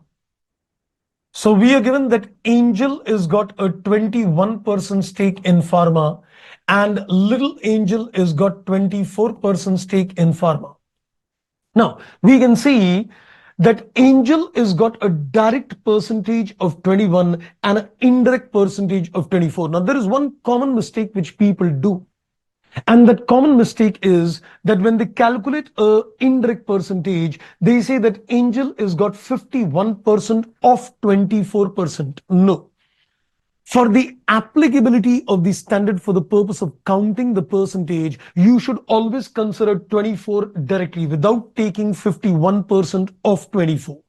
So in this particular case, we would say that Angel has got 21 direct and 24 indirect. So I would say he's got a 45% stake in Pharma. We will not say that he's got 51% of 24. We're going to say that he's got a flat 21 plus 24, that is a 45% stake. But even if you go with a 45% stake based on a ruled-based application, which was there in IGAP and under the Companies Act, control cannot stem out. But if you go with the facts of Ind AS, this is a case which is less than a majority. Now, if it is a case which is less than a majority, we can definitely say that if it is less than a majority, there could be other factors which could prove that he's got a control over Pharma. Let's read further. Then he tells that Wealth Master, refer the note number 3, and individual public shareholders has got 52%. So let's read the note 3 and 4. Wealth Master Mutual Fund is not a related party of either Little Angel or Pharma, so he's an independent investor. The individual public shareholding represents 17,455 individuals, and none of these individuals has got more than 1% voting power in Pharma. So we can see that, almost like 52%, which is like widely scattered. Something which reminds me, one of the first examples I did in the appendix video, where you had a 48% stake in the company and rest was widely dispersed, and your relative size as compared to the other investors is much huge. Because we've got a 45% stake and the other investors have got a 52%, but widely dispersed in nature. So if you compare the relative size of this investor, you definitely get things. And even if you remember, the one of the first questions which I gave you on the clarifications, which was talking in terms of what is called a de facto control. And I told you, I'll come to the concept of a de facto control later. So when you say that you are, one of the majority stakeholders, but you don't have more than 51, and your relative size compared to the other investors is huge, in this particular case, you can get a control which is called a de facto control, because you are the single largest shareholder of the company. And practically, if other people's are widely dispersed, then in those particular cases, generally, you are going to get power. But if you remember, I also said that you also should look into the voting pattern of the other investors, how active these people are in the meetings of the company. Because if you're saying that I am the biggest investor compared to the other investors relatively in size, but how actively do they participate? If you remember one of the last illustrations we did on control assessment, where 75% majority was required to take decisions, and we were given that everybody is very active in the company in terms of attending meetings. So we'll have to see that on a very apparent front, it seems that the relative size of Angel is much bigger as compared to the 52% investors, but whether this would be good enough to give him control depends upon the voting pattern. So it says all commercial decisions are taken by the directors who are appointed by simple majority of the shareholders in the AGM. And the following table shows the voting pattern. This was another interesting point in the question, that we were given the information on the voting pattern, how these people are acting in the company. Now, let's have a look at this chart. It's an interesting chart, which is going to give us a voting pattern of the shareholder. So let's read out here. Let me just clean this part. So now let's have a look in terms of the voting part as well. So he's given us some inputs on the voting part. Slightly, let's move it out here. Yes, I think that's good to go. Okay, now let's read the voting pattern of the shareholders. He says, he gives me the voting pattern for the year 13, 14, 14, 15, and 15, 16. For the last 3 years we given. It says Angel attended and voted in favor of all resolutions. Same is the case in the next year, same is the case in the next year. So Angel has got an active participation in pharma. He's attended and voted in favor of all the resolutions for the last 3 years. If you look at Little Angel, his things are same. He's voted as per the directions of his parent company. So which means that Angel and Little Angel always participate in the meeting, and they do whatever the parent tells them. So 45% is moving in the same direction. Wealth Master Mutual Fund attended and voted in favor of all, except a reappointment of retiring directors, This fellow who has got a 3% stake, who is an unrelated party, is been again actively participating in the meetings for the last 3 years, but he has also voted in favor of all resolutions. But when it came to the reappointment of retiring directors, he has done some kind of opposition. But this fellow has got a mere 3%. So would his exception be weighted upon the other two investors? I would say really not. Because being a 3% investment, even if he is violating the directions of the meeting, I think that's too small a percentage to conclude that he will be able to snatch away the power of Angel. Now, I think everything depends upon these individuals, and see what it says. 7% of the individual attended, 8% attended, 6% attended. So we can see 7, 8, 6. On average, only around 7% of these people attend the meeting. Rest are sleeping beauties. Rest is like sleeping beauties. They don't even go to the meetings and participate. So which means, it is very important, if that out of those individuals who've got a 52% stake in the company, they do not have any active participation in the company. Which means that I go to the company as a major stakeholder of 45% and other peoples don't attend the meeting. So what I propose and what I decide becomes the decision. So merely very less percentage are entering the meeting, and then it says all the shareholders voted in favor of all the resolution, but 50% of them voted against the reappointment. Same facts given. First of all, you can say that if only 50% oppose, let me tell you something. Out of all the 52% individual, on an average, 7% attend the meeting, and only half of them, that is merely 3.5%, oppose. So if you look at the effective percentage of people who don't go with the flow of the meeting, you can say 3% of the wealth investor, the wealth master, and you can say almost 3.5% representing individual. First of all, the attendance of these individuals is too less in the meeting. Their active participation is missing, and even out of those who attend, only 50% of those oppose the reappointment of the retiring director, which means practically what happens, 6.5% of the people are opposing, but 45% is always saying a yes. So I think now if you look at the relative size of the investor, and you also look at the pattern of the voting power for the last 3 years, I think it did definitely indicate that, in this case, Angel has got more say in the company. He is a more active participant, and the other people are not very actively participated, and the opposition seems to be too less that, people would oppose what he agrees. So this is what we say, that he's going to get a de facto control. In this case, he will get a power because of the fact that even though he's got less than majority, but I think this will give him a current ability to exercise and take decisions on relevant activities in this case. And with a 45% stake, I think exposure to variable return is undoubtedly a yes. Pharma has obtained a substantial long-term borrowings from a bank. Now he's giving me new data. After finishing the concept of the percentages and after giving the voting patterns in the company, he comes to the fact that he's obtained a substantial long-term borrowings. The loan is repayable in 20 years from 1st April 17. As per the terms of the borrowing, following actions by Pharma will require the prior approval of the bank.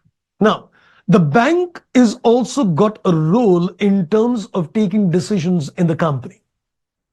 The bank has given a long-term loan for a period of 20 years. And the bank says, boss, if you're going to decide the payment of dividends, take my permission. You're going to buy back equity shares, it'll change a debt equity ratio, take my permission. You're going to issue bonus shares, take my permissions. These are all relevant activities requiring the approval of the bank. If you're going to do amalgamation or if you're going to take additional loans from any entity, please take my approval. But the question now arises that the bank is giving you a direction in terms of taking decisions. The bank is giving you, a direction that before you take these decisions, please take my approval. But do you think that these approval of the bank is something which is protective? Yes. I would say the bank has given a huge amount of money for a period of 20 years to safeguard its own interest. It is very keenly looking at the fact that if you amalgamate, if you issue further debt, if you give dividends, if you issue bonus shares, please inform me, keep me into the loop. His asking for an approval is only keeping him in a loop so that his rights are protective. So I think all those information given is merely proving that the rights of the bank is protective and they will not be able to take the decision-making rights of, you can say, Angel. Then it says, recently the board of directors of Pharma proposed a dividend of 5 rupees. Now he's also giving you a story. He's also giving you another story of what happened with the bank. So recently the board of directors proposed a dividend of 5 rupees per share. However, when the CFO of Pharma approached the bank for obtaining the approval, the bank rejected the proposal, citing concerns over short-term liquidity of Pharma.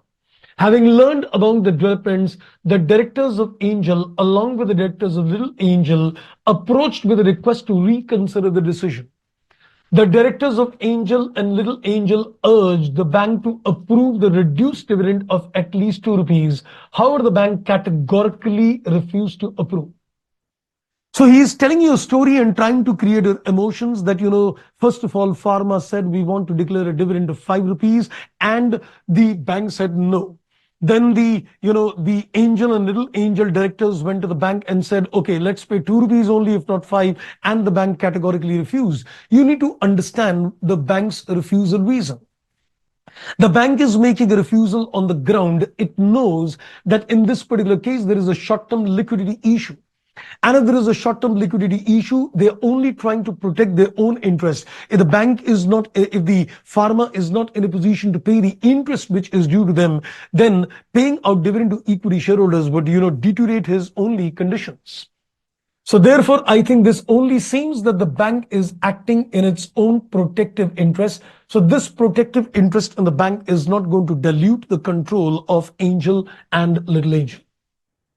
Under IGAP, Angel classified Pharma as an associate because the percentage was 45%, and based on a rule-based assessment, it would have been a case of, you can say, an associate.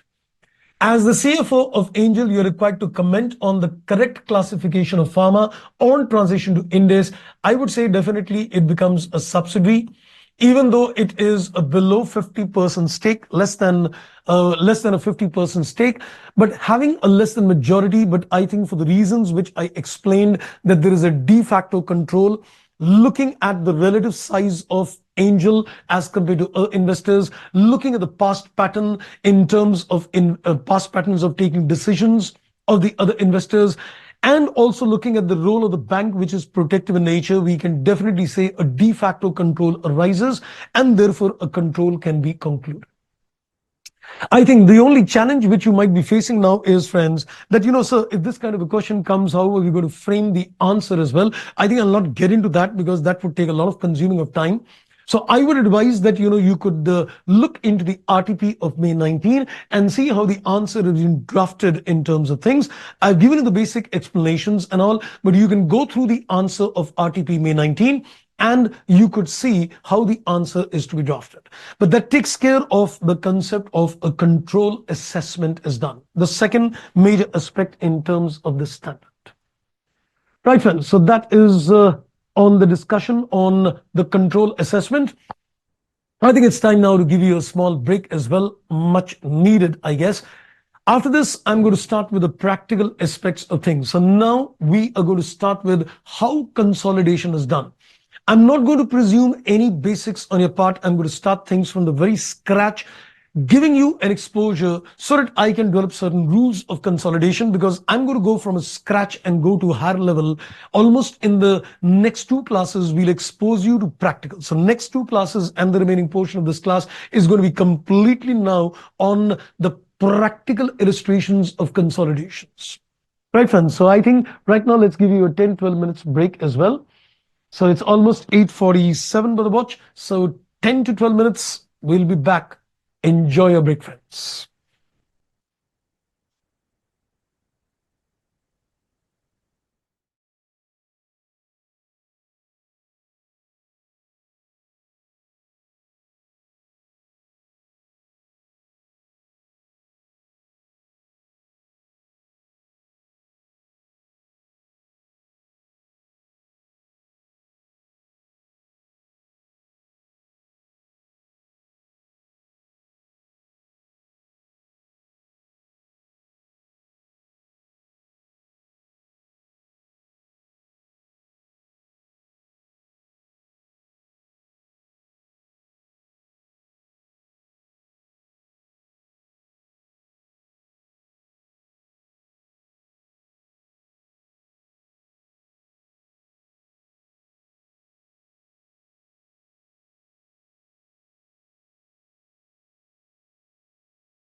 Welcome back, friends. So I hope you had a relaxation of mind. And now it's time to start with the practical portion of the standard. Having understood the scope of the standard and also the concept of control assessment, now we need to understand what is the procedure, how the consolidation is done. So I know you might have done consolidation earlier in intermediate as well as per accounting standard 21. Well, many of the procedures are quite similar, but I think I'll still like to start from scratch because I'm going to give you a technique which is going to be very helpful, especially when you come to a little more complicated questions. So I'm going to give you the logics, and with that logics, I'm going to develop certain rules, not principle. I'm going to develop certain rules on the basis of which the consolidation will be done. So let's begin the journey. And I'm going to first of all expose you the technique in terms of consolidation is done. So let's begin with a practical example. Now, for the convenience, I'm going to take an example which is going to be in a T-shaped balance sheet, but this is just to give you a logic and understanding. So let's not work on the format right now. Let's work on the consolidation technique right now. So in terms of consolidation, I'm going to first of all work on the consolidated balance sheet. I'm going to first of all work on how a consolidated balance sheet is done. So we're going to take two simple balance sheets, and I'm going to work my things on four, you can say, cases one by one. I'm going to start my journey on case number 1, then go to case number 2, 3, 4. And on the basis of the 4 case, I am going to develop some rules. So the next, you can say, almost like 45 minutes is going to be very crucial. Or I would say the remaining portion, the next 1 hour of the class is going to be very crucial because this will create my base in terms of how I'm going to proceed with the practical illustrations with you in the next 2 classes. So I'm going to now give you a procedure. So please hear me very carefully. Anywhere you get a problem, stop me because I'm going to give you the technique of consolidation. We're going to develop it in a very logical manner. So let's imagine 2 companies. One is A, that's called the parent company, and one is B, that is a subsidiary.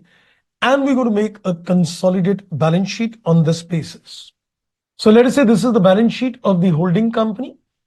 This is the balance sheet of the subsidiary.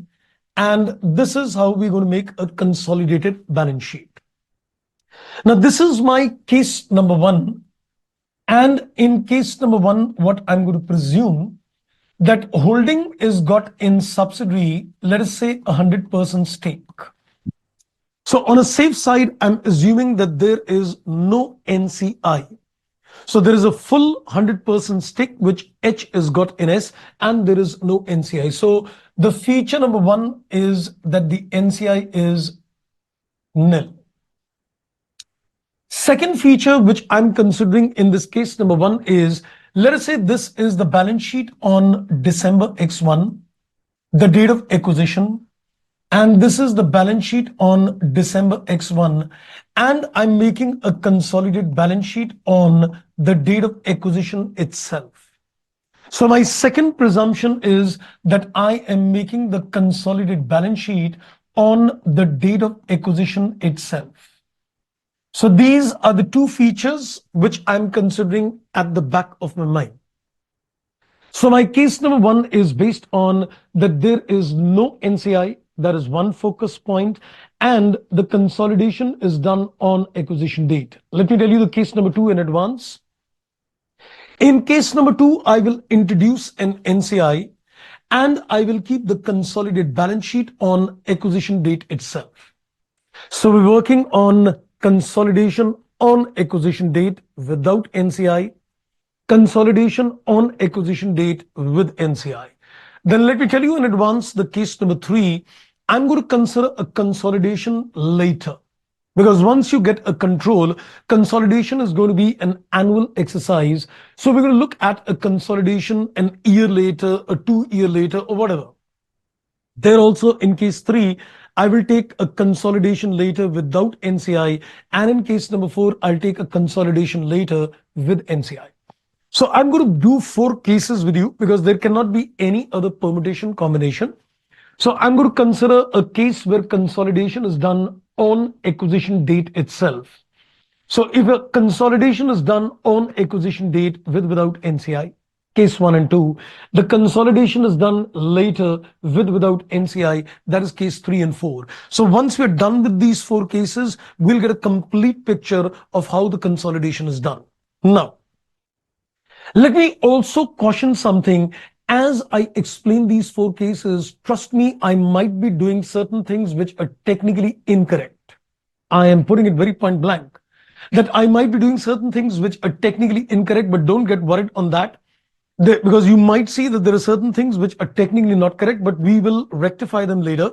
So don't get worried on, where things are getting technically wrong, but this will be to ease out the things. So let's begin the journey. I am now going to take the balance sheet of parent. Let's assume some arbitrary figures. Let's consider equity share capital, other equity. Let's consider current liability. Let's consider a non-current asset PPE. Then there is an investment in subsidiary and there is current assets. And in the balance sheet of the subsidiary, let's consider equity share capital, other equity, current liabilities, and let's consider PPE and the current assets, keeping minimum items in the balance sheet. Let's assume some arbitrary figures. Let's say the PPE is to the extent of 200. The current assets is 100.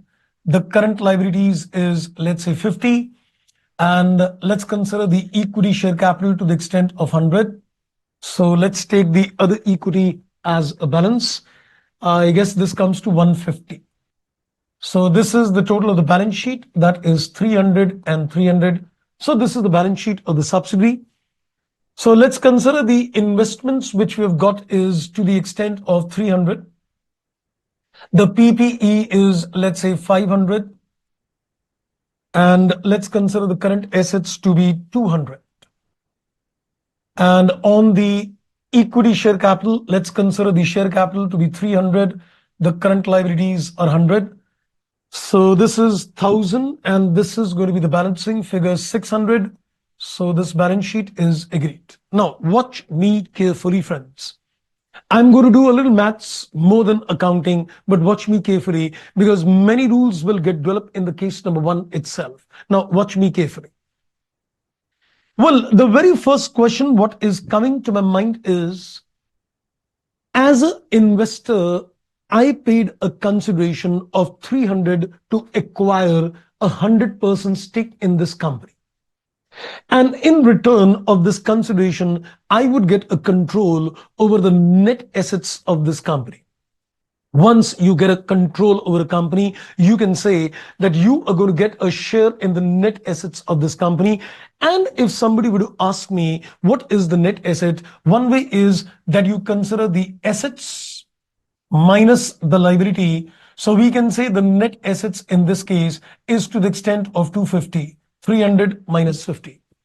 Alternatively, I can also consider the net assets like this, that this is also nothing but it is the net assets that is 250. We've got 2 approaches of calculating a net assets. Either you consider the assets minus liability or you consider the sum total of the share capital and the other equity. Basically, you get the equity. So whether you call it as a net assets or you call it as an equity, it means one and the same thing.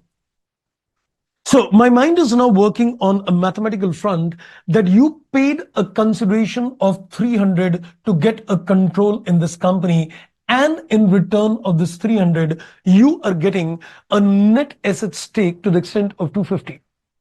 I know what you're thinking. If you go back to Index 103 and you try to consider how you were calculating a goodwill, So what you were doing, you were considering a purchase consideration, which is 300 in this case, and you were comparing it with the net assets at a fair value, considering that the book values and the fair values are common. Let's not consider that there is anything which is other than a book value.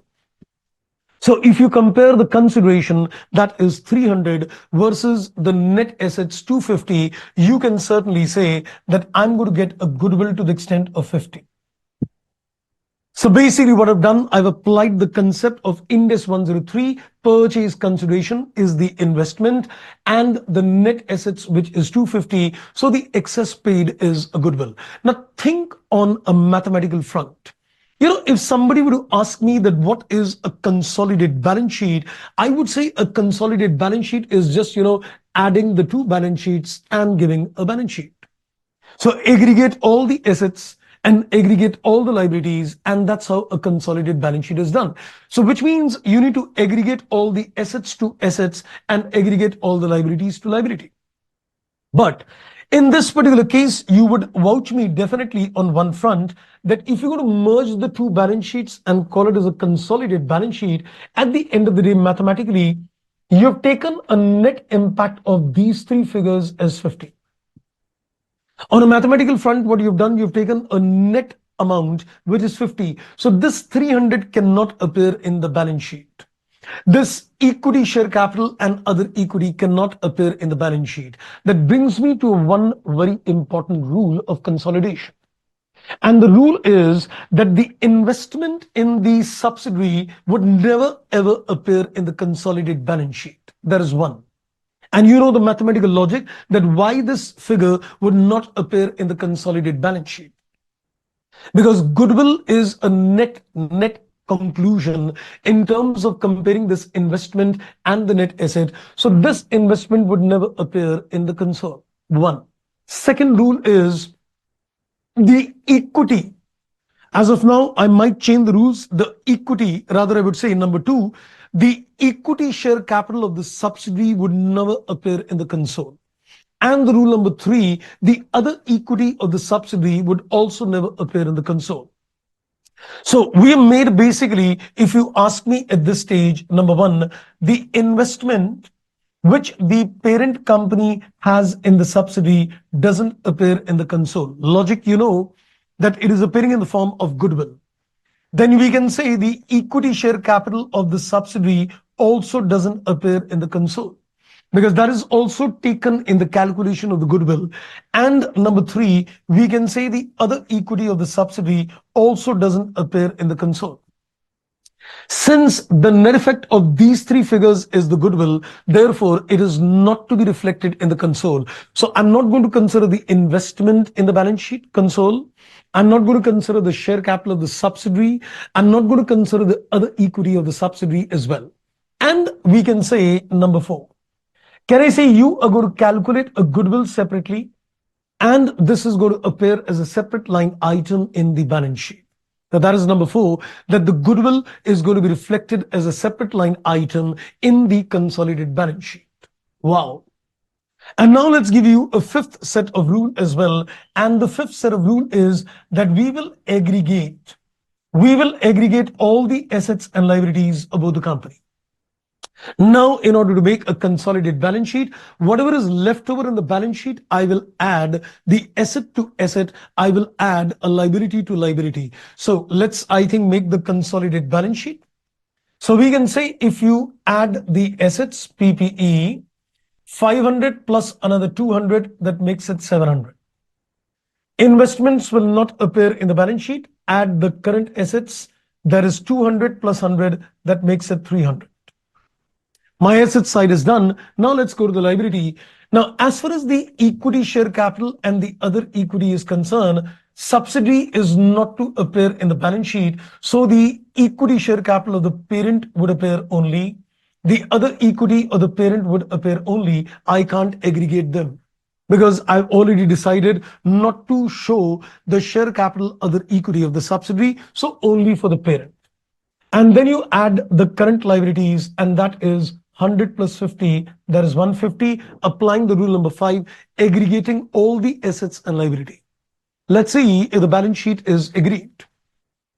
This is coming to 1050, and this is also coming to 1050. My consolidated balance sheet is done. I am pretty sure the way I have reflected the calculations of consolidation, you must have seen this for the first time in life. I am very keenly interested in knowing that. Because you might have done consolidation earlier, but did you ever think that this is how the consolidation is done? that you pick up the net impact of the investments and the net assets, and that is goodwill.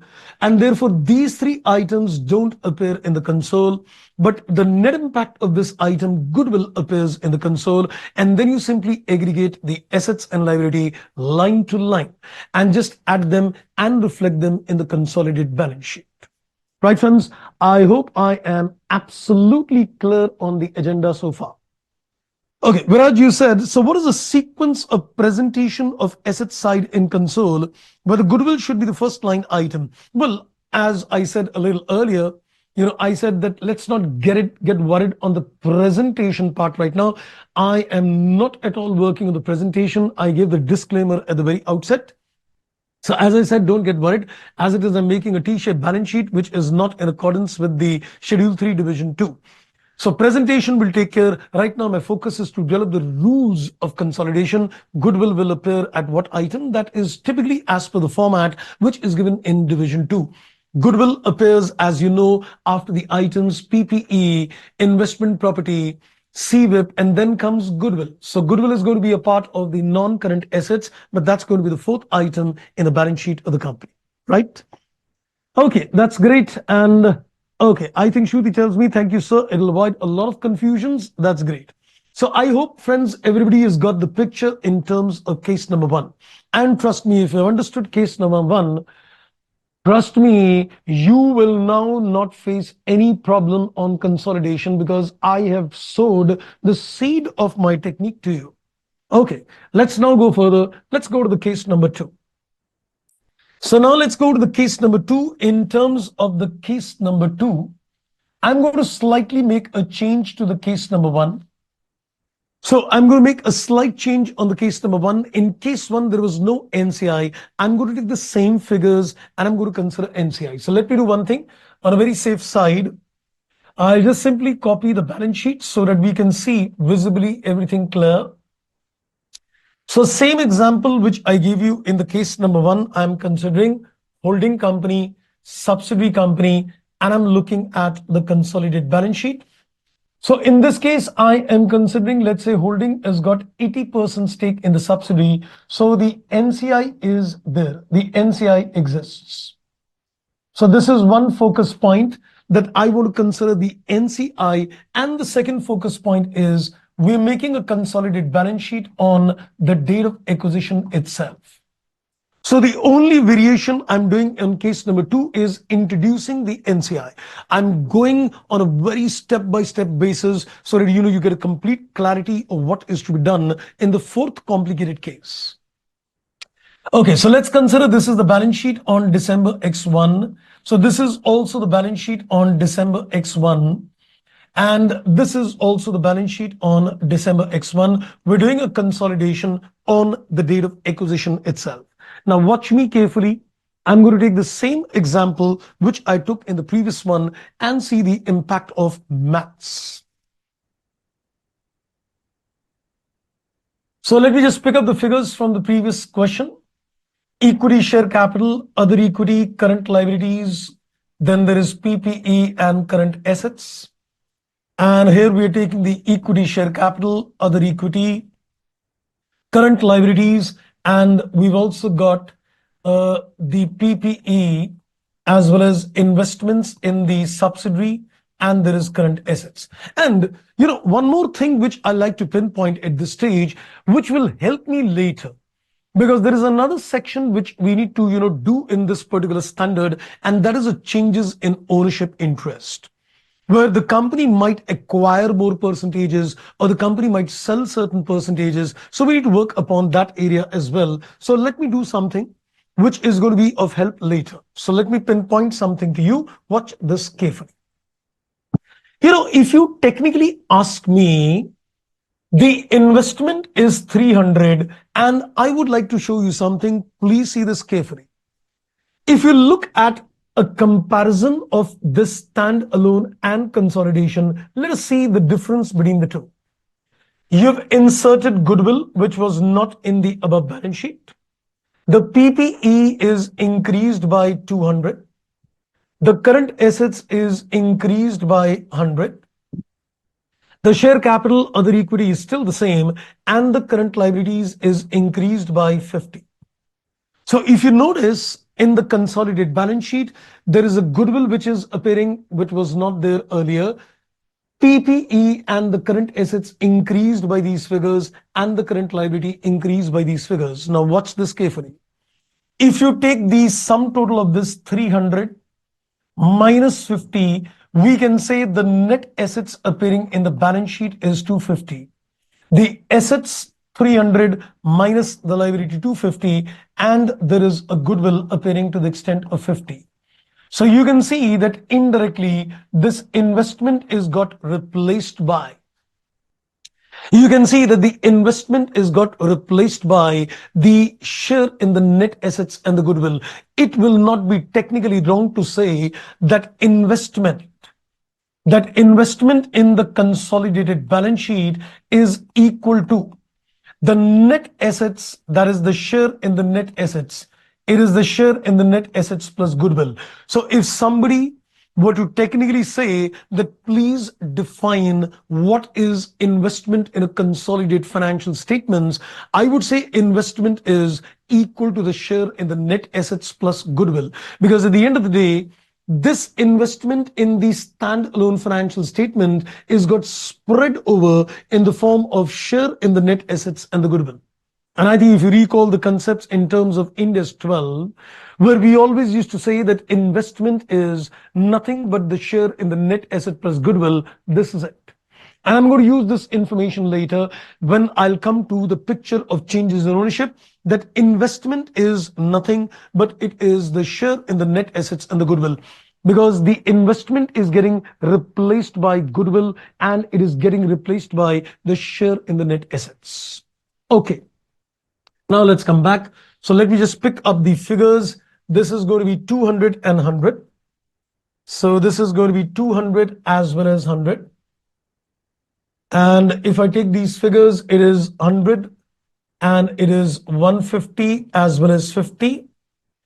So picking up the figures from the previous portion itself, that is subsidiary. This is 500, 300 and 200. This is 500, this is 300 and this is 200. And this is going to be 300, 600. This is 300, 600 as well as 100. So this is the previous balance sheet copied from the case number 1 itself. Now, watch the maths carefully again in terms of this case number 2. Well, again, I would say that the investments, the purchase consideration is 300 and the net assets is to the extent of 250. You cannot compare 300 versus 250 because now you've invested only 80%. So the consideration paid is for 80%. So let me remind you, when you were applying Ind AS 103 and I gave you the calculations of goodwill as per Ind AS 103, what did we say? We said you should consider the purchase consideration and add the NCI, and then you should compare it with the net assets at a fair value, and then you will get a goodwill. We said that purchase consideration is for 80% and net assets is 100%. So you can't compare 300 versus 250. So when you consider the purchase consideration, it is 300. Now, NCI depends upon whether it is taken at a fair value or whether it is taken at PASNA. So for the time being, I'm going to consider in all my examples the case of PASNA. So I'll take my NCI at proportionate share in the net assets. The net assets is 250. So if you consider proportionately, 20% of this belongs to NCI because 80% belongs to the parent. So 20% of this means 50 is NCI. So we're going to get this as 350. And if you compare, we're going to get a goodwill to the extent of 100. So we get a goodwill to the extent of 100. So my presumption is that the NCI is being taken at a PASNA proportionate share in the net assets, which is supposed to be 20% of this particular figure. So this is exactly what we're using is Ind AS 103 for the purposes of calculation of the goodwill. Now, watch the maths again.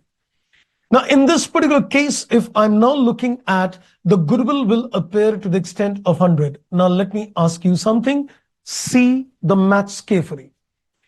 Instead of all this alternatively, if you compare 300 versus 80% of 250, you're going to get the same goodwill 100. Instead of adding the NCI and comparing with the full net assets, you can say this is what I paid for 80%. And this is the 80% stake in the net assets. So you compare what you paid for your 80% and you consider 80% of the net assets. This is the goodwill. That's another alternative way. Which means that this 300 is taken in the calculation of goodwill entirely. This 250 is not taken entirely in goodwill. This 250 is not entirely taken in goodwill. Only 80% is taken in goodwill. 20% is not taken in goodwill. So that 20% should appear as a separate line item. And that's going to be NCI, that is 50. You got the point? On a mathematical front, what is happening? This investment is fully taken in goodwill, so cannot appear in the console. 80% of the share capital and other equity is taken in goodwill, so the 80% cannot appear in the console. Rest 20% is not taken in goodwill, so that rest 20% would appear as the net assets belonging to the outsiders, which is NCI. Right? So which means the only addition coming in is the NCI now in the balance sheet. And trust me, I'm done. If you now look at the same rules, what I've done, number one, the investment is not taken in the console, done. Equity share capital not taken in the console, done. Other equity not taken in the console, done. Goodwill NCI reflected as a separate line item, that is 4.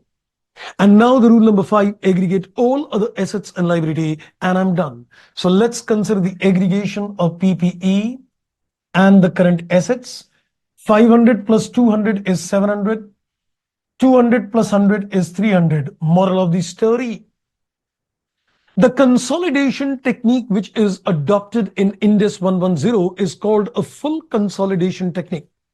Even though you get 100% stake or you get an 80% stake, consolidation is always done full.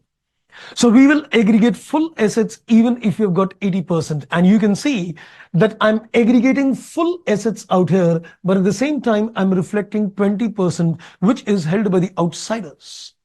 So aggregation is being done at 100%, but then NCI is getting reflected, which would mean indirectly you would land up aggregating only 80% of the net assets effectively. Equity share capital would appear only for the parent company, that is 300. Other equity again only for the parent company, because this cannot appear in the console. And then you take the current liabilities, 100 plus 50, that makes it 150. So let me now see, is this balance sheet agreed or not? So I guess this is coming to 150. So this is 1100, and I think this is also coming to 1100. The balance sheet is agreed. Wow. And I think at this stage, I'd like to pinpoint something further to get the same analysis which we did earlier. Now watch this analysis further to get it very clear. So we can say, if you go to compare the standalone balance sheet versus consolidated balance sheet, we can say this goodwill is appearing, which was not appearing above. This NCI is appearing, which was not appearing above. And what did you add in terms of the assets? In the PPE, it's increased by 200. The current assets increased by 100. And the current liabilities increased by 50. Now let's see that what is the breakup of that investment of 300. That 300 which is appearing, what is the breakup? So can I say the net assets is 300 minus 50. So we can say the net assets appearing is to the extent of 250. But then you're also reflecting the NCI. The share of NCI in the net assets is 50. So you can say you are reflecting your share in the net assets. Though you are reflecting a full consolidation of all the assets and liability, but then NCI is being reflected. So you can say 100% net assets with NCI, you are reflecting only 80% of the net assets. So in this balance sheet, in effect, share of the net assets is 200 and the goodwill is to the extent of 100 and the investment turns are to be 300, which is exactly same. Trust me, if somebody were to tell me that investment appears in the balance sheet in consolidation as what value, I would say it appears equal to the share in the net assets on that date. Mind the words. It appears at the share in the net assets on that date plus a goodwill. So we can say this goodwill is what was calculated on the date of acquisition, and the net assets will appear at full value along with the NCI. So when you do a full net assets with NCI, you indirectly show the share in the net assets and the goodwill. Wow. I hope, friends, the case number 2 is absolutely clear to you, right? Am I fully clear in terms of this? So that was the case number 2. So what we have done, we have taken the case 1, which is no NCI consolidation acquisition date.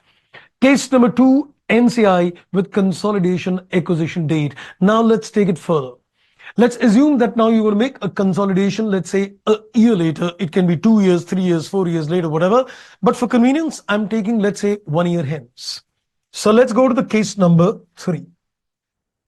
So let's go to the case number 3 now, where I'm going to consider a consolidation a year later. And trust me, with all this, you will be able to logically appreciate, what kind of rules are we going to apply for consolidation. So later when I'm going to tell you this is a rule, it will be a rule, but the logic of that rule would have already been clarified to you, because I'm now going to give you, after the 4 cases, a step-by-step procedure in terms of doing a consolidation question. First, we're going to learn the technique of consolidating a balance sheet. Then we're going to learn the technique of doing a consolidation of income statement.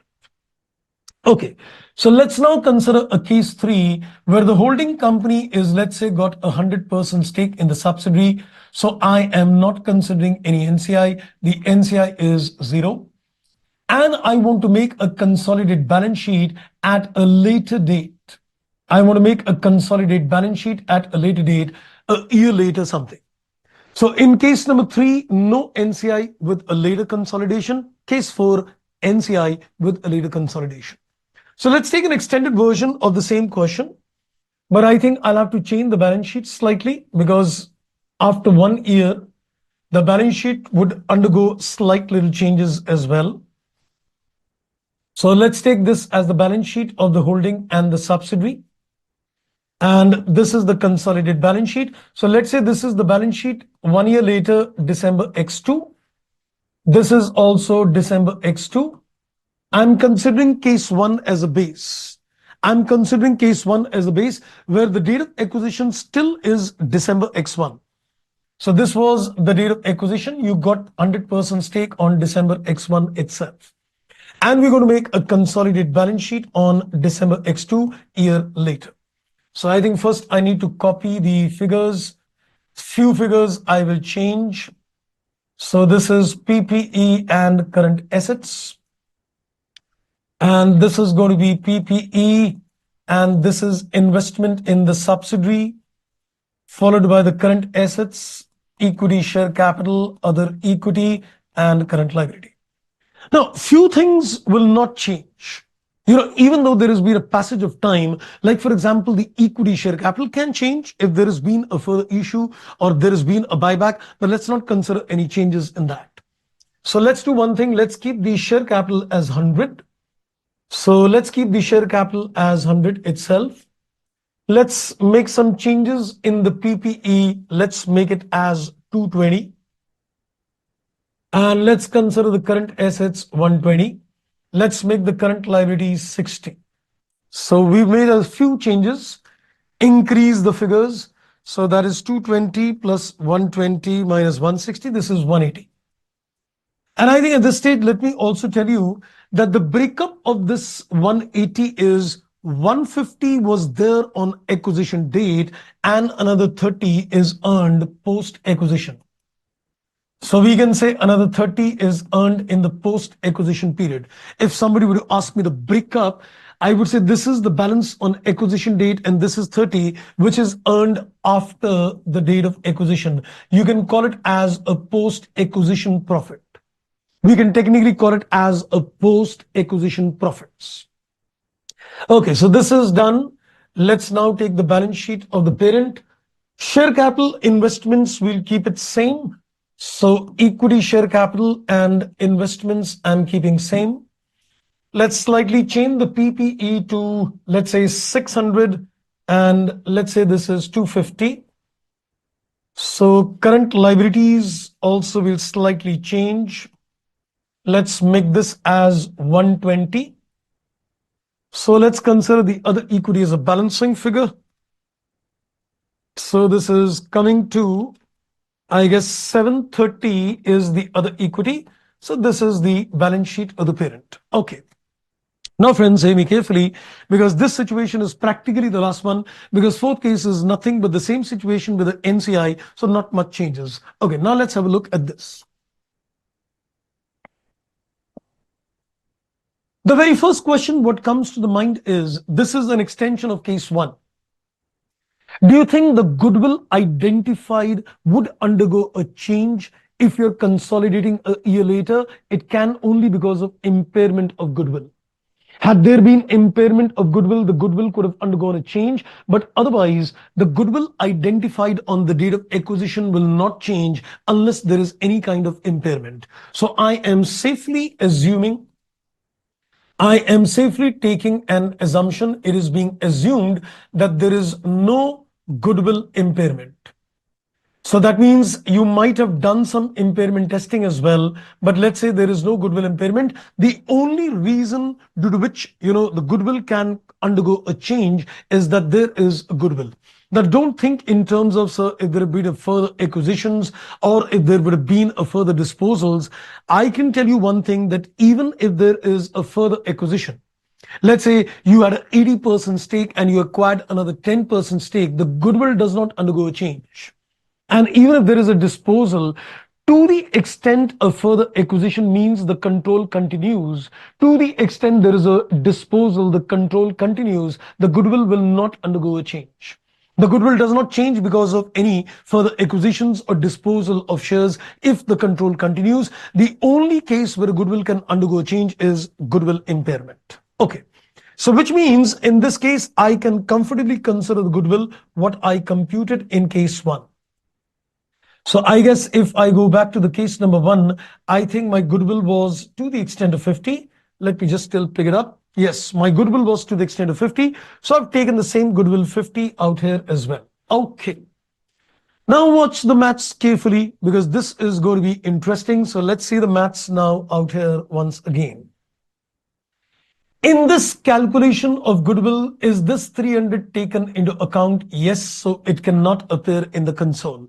This 50 takes care of that 300. And is this equity share capital gone in the calculation of goodwill? Yes. Is this 180 gone in the calculation of goodwill? No. In the calculation of goodwill, you've only taken this other equity 150. You're comparing 300 versus 250, so that is 50. That 30, that is the profits earned by the subsidiary after the acquisition date, is not taken in the goodwill calculation. So this 30 will definitely appear mathematically in the consolidated balance sheet. Because this 50 is only a net impact of 300, 100 and 150. So this 30 is not something which will not appear in the balance sheet. So what is this 30? This is the profits which the subsidiary company earned after the date of acquisition.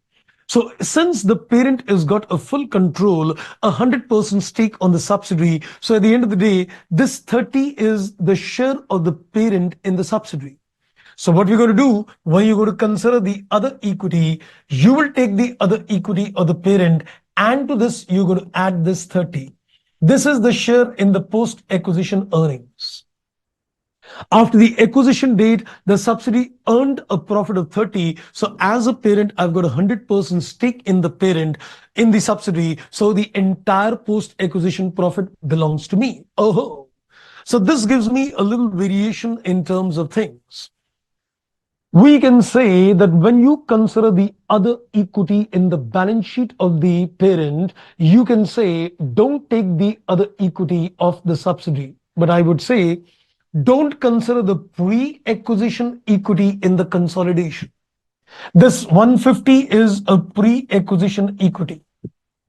So earlier, as I said, that other equity is not taken in the console. Let's make the changes.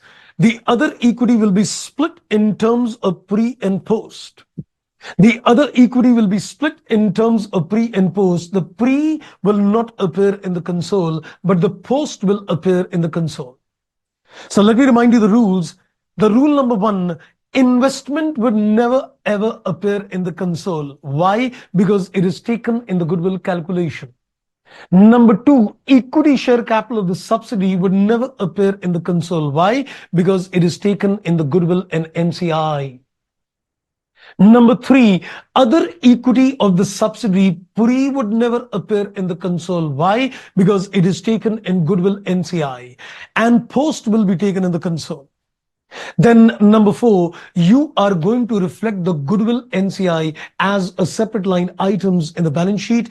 And next, number five, you need to aggregate all the assets and liabilities at a full value, even though there is NCI or not. I hope I'm clear with my 5 set of rules. So consolidation would mean that you need to keep the 5 basic rules which I've given you. Investments never ever appears in the console. Equity share capital of subsidy never ever appears in the console. Other equity pre-acquisition never ever appears in the console. Post-acquisition does. Then goodwill NCI appears as a separate line items in the console, and you need to aggregate all the assets and liability 100% irrespective there is an NCI or not. I hope, friends, you are getting a complete picture with logic in terms of things. Okay. I think Preeti got a question. So in case of a business combination, there is same concept of making a consolidated balance sheet as well. Yes. You're going to get 2 kinds of questions. Either the examiner tells you to apply Ind AS 103 and then prepare a console on acquisition date itself. Or the examiner does not ask you to apply Ind AS 103, but directly gives you to make a consolidated balance sheet. The most popular kind of questions are both varieties. Like if you see the latest examination question, it was a question where the examiner wanted to apply Ind AS 103 and then prepare a consolidated balance sheet on acquisition date. But trust me, if it is a question on Ind AS 103, the examiner would only ask you to make a consolidation on acquisition date. A 103 question would ask you to do all the 7 steps of acquisition accounting and then making a consolidated balance sheet only acquisition date. The moment he gives you a question where he's asking you to make a consolidation, which is year or 2 years or 3 years later, it'll be a pure question on Ind AS 110, where you'll not have to do any kind of accounting under 103. It'll be a direct input in terms of 110. Right? So I know sometimes people do tend to get a little confused as well. Is this 103 question or is it 110?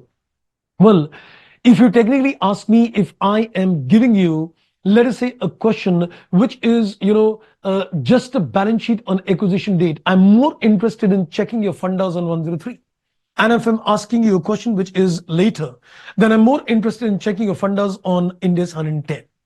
Though, when you make a consolidated balance sheet on the acquisition date also, it is applying the same principles what we are learning at this stage in 110.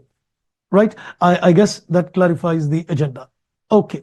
Now let's go further. Now with this inputs in hand, let me do the consolidated balance sheet as well. So investments not taken, share capital not taken, other equity pre not taken, but post is taken. Now let's aggregate the assets and liabilities in this case. So let's add the PPE. So this will be 600 plus 220, 820. Let's aggregate the current assets. 250 plus 120 is 370. Equity share capital will be only for the parent company. Other equity, we've taken the parent and the post increase. And then there is a current liabilities that is 180. And I think this should hopefully tally the balance sheet as well. Let's see if the balance sheet is agreed. This is 870, 370, 1240.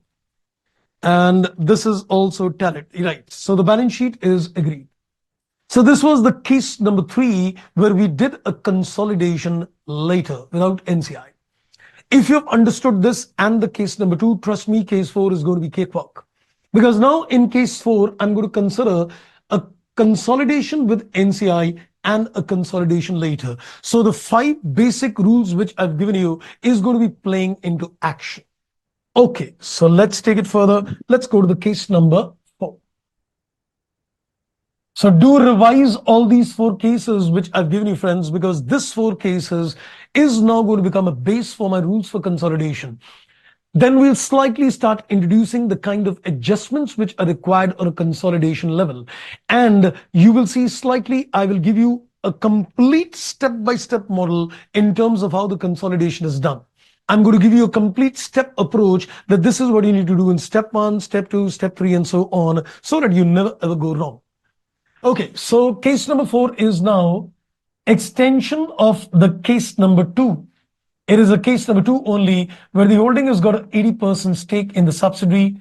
So the NCI is existing, 20% is the NCI, and let's consider the consolidated balance sheet later, at a later date. So let's consider the consolidated balance sheet at a later date.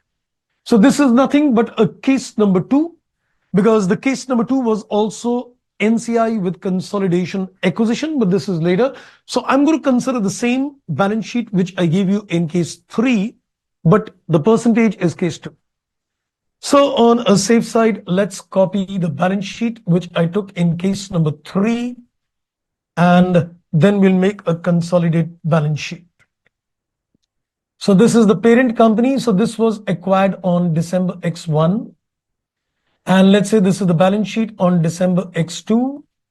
And this is the balance sheet on December X2. And we're making a consolidated balance sheet also on December X2. Okay, wonderful. So let's take the balance sheet from case number 3 as a base. And with this, we will draw the consolidated balance sheet. So as I draw the balance sheet, you can also apply your fundas. So, okay, let me first get the structure: equity share capital, other equity, current liabilities, property, plant, equipment, and current assets. This is PPE, there is investment in the subsidiary, then current assets, equity share capital, other equity, as well as current liability. So let me take the figures from the previous case: 100, 180. This is 100, this is 180, and this is 60. And the breakup of this is 150 plus 30. This 30 is the post-acquisition earnings earned. And PPE, we are given 220 and 120.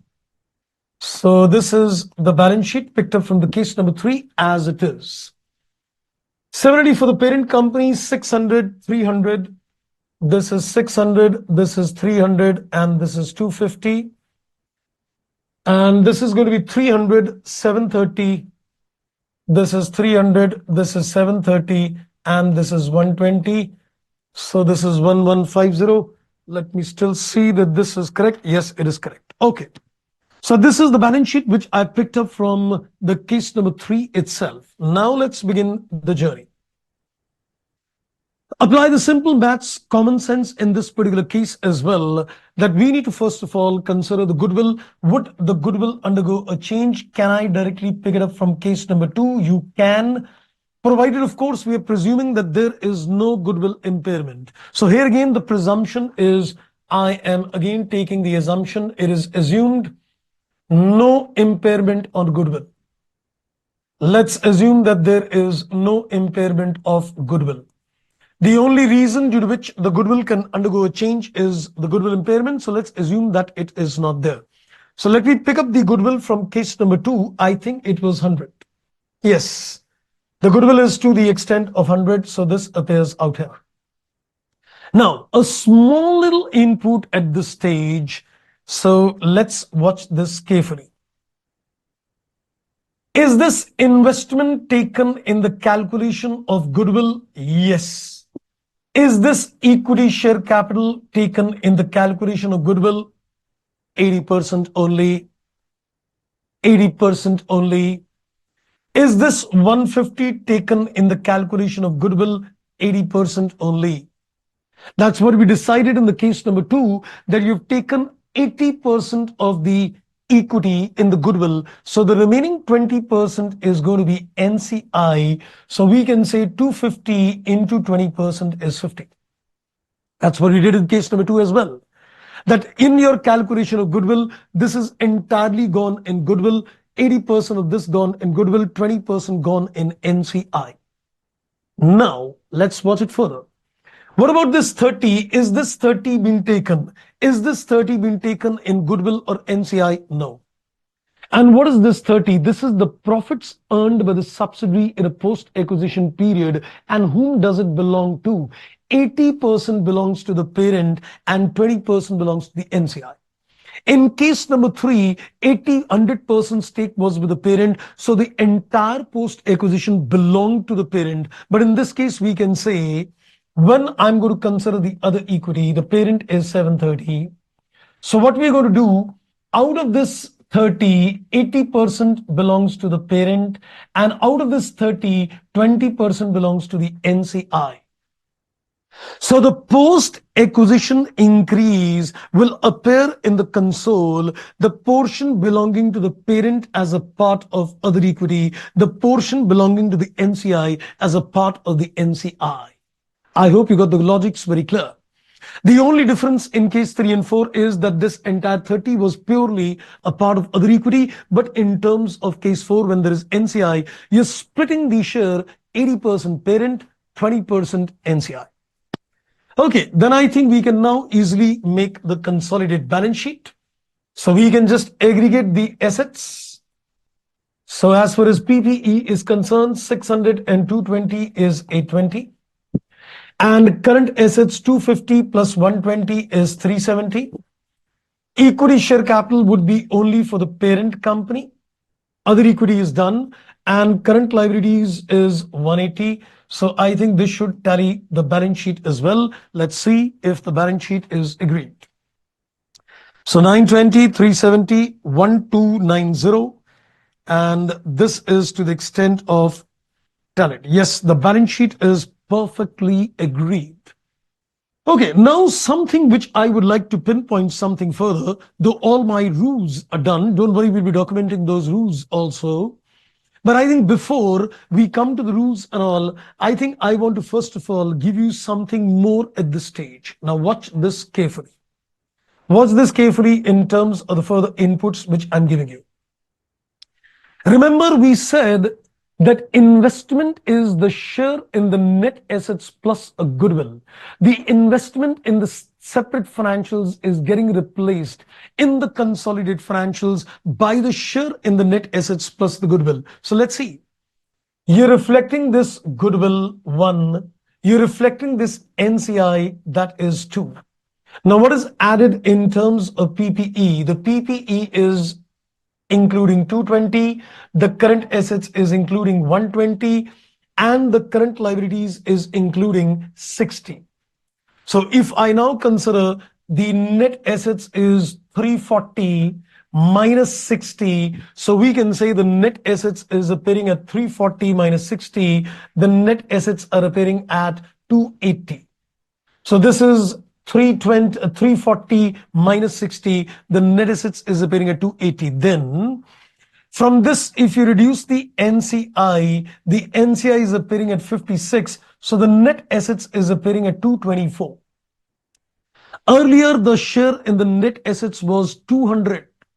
Now the share in the net assets is 224. Why is it 224?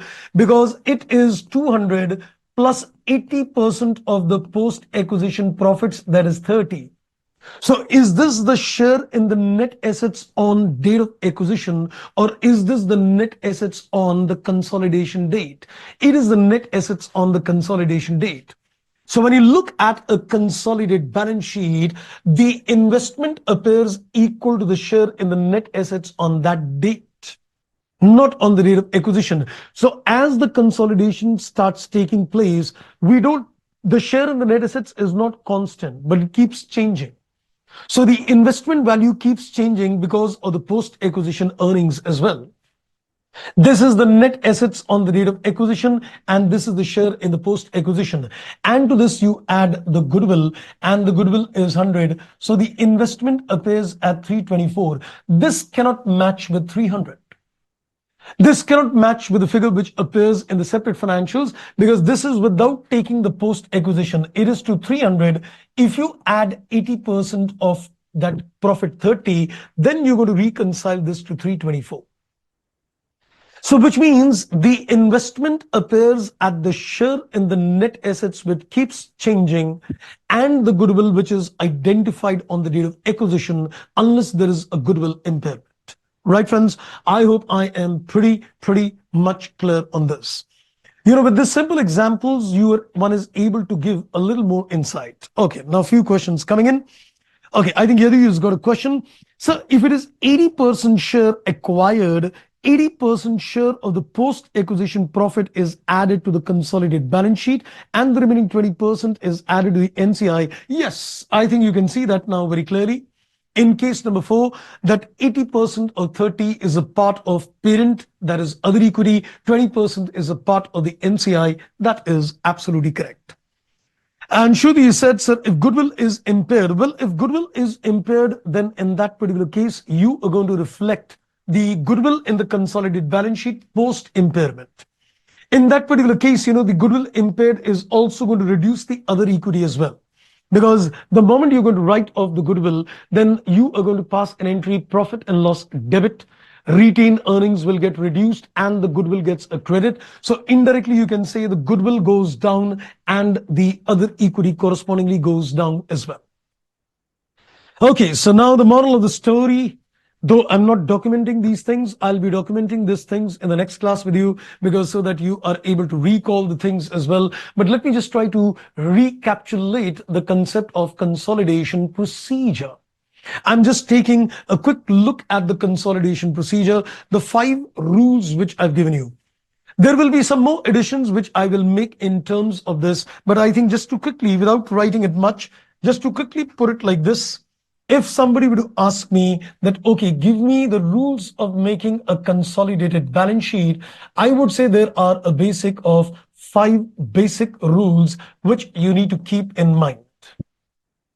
And now you know the logic of each and every rule as well. The first one is that as far as the investment is concerned, which the parent company has in the subsidiary, it never ever appears in the console.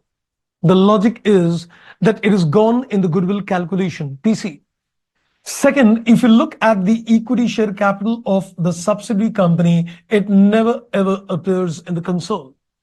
Reason, it partly goes in the goodwill and partly goes in the NCI calculations as well.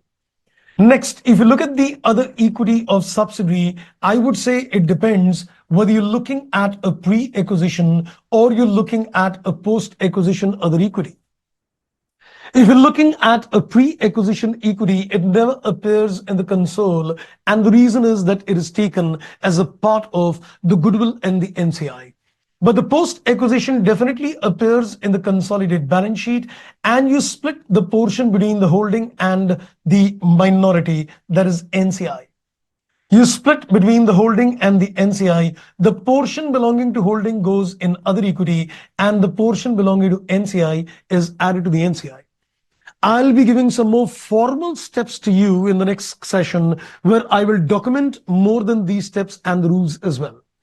Then we can say the goodwill as well as the NCI is supposed to appear as a separate line item in the balance sheet. You're going to represent a full consolidation, therefore the NCI goodwill appears as a separate line item. And there is 100% aggregation. There is 100% aggregation of assets and liability, irrespective whether there is an NCI. So even if you've got an NCI, the assets and liabilities are always aggregated in full. So these are the basic 5 rules which you need to keep in mind. The logics are developed with the help of all the 4 cases we've done. I think, friends, if you've got this complete picture, trust me, you will definitely be able to handle questions on consolidations, even if they're with complicated adjustments. Right, friends? So I think let's see if there are any questions coming in on your mind. Please go ahead if you've got anything. Yes, the case 4 is helped to clear my doubt. That's wonderful indeed. Okay. So if you've got any further questions, friends, you can ask me. Otherwise, I think we are done for the day. So next class, we will start with, first of all, a little more detailed steps. How we are going to do questions on consolidations. We'll do a variety of practice questions also with you in the next class. So next class is going to be totally devoted to practical questions of consolidated balance sheet with you. Right, friends. So if there are any questions, please ask me. Otherwise, I think we are done for the day. And do please do a revision of these 4 cases at least, because the next class, as we proceed with consolidation, so control assessment is going to take a back seat, but the consolidation procedure is going to become absolutely important indeed. Thank you, Shruti. Thank you so much. And Preeti, thank you so much. Wish you a very happy and prosperous new year ahead.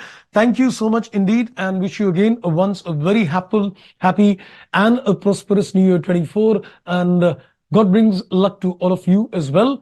And I think on that note, let's take leave from you, friends. Thank you very much. See you in the next class. Bye-bye and take care.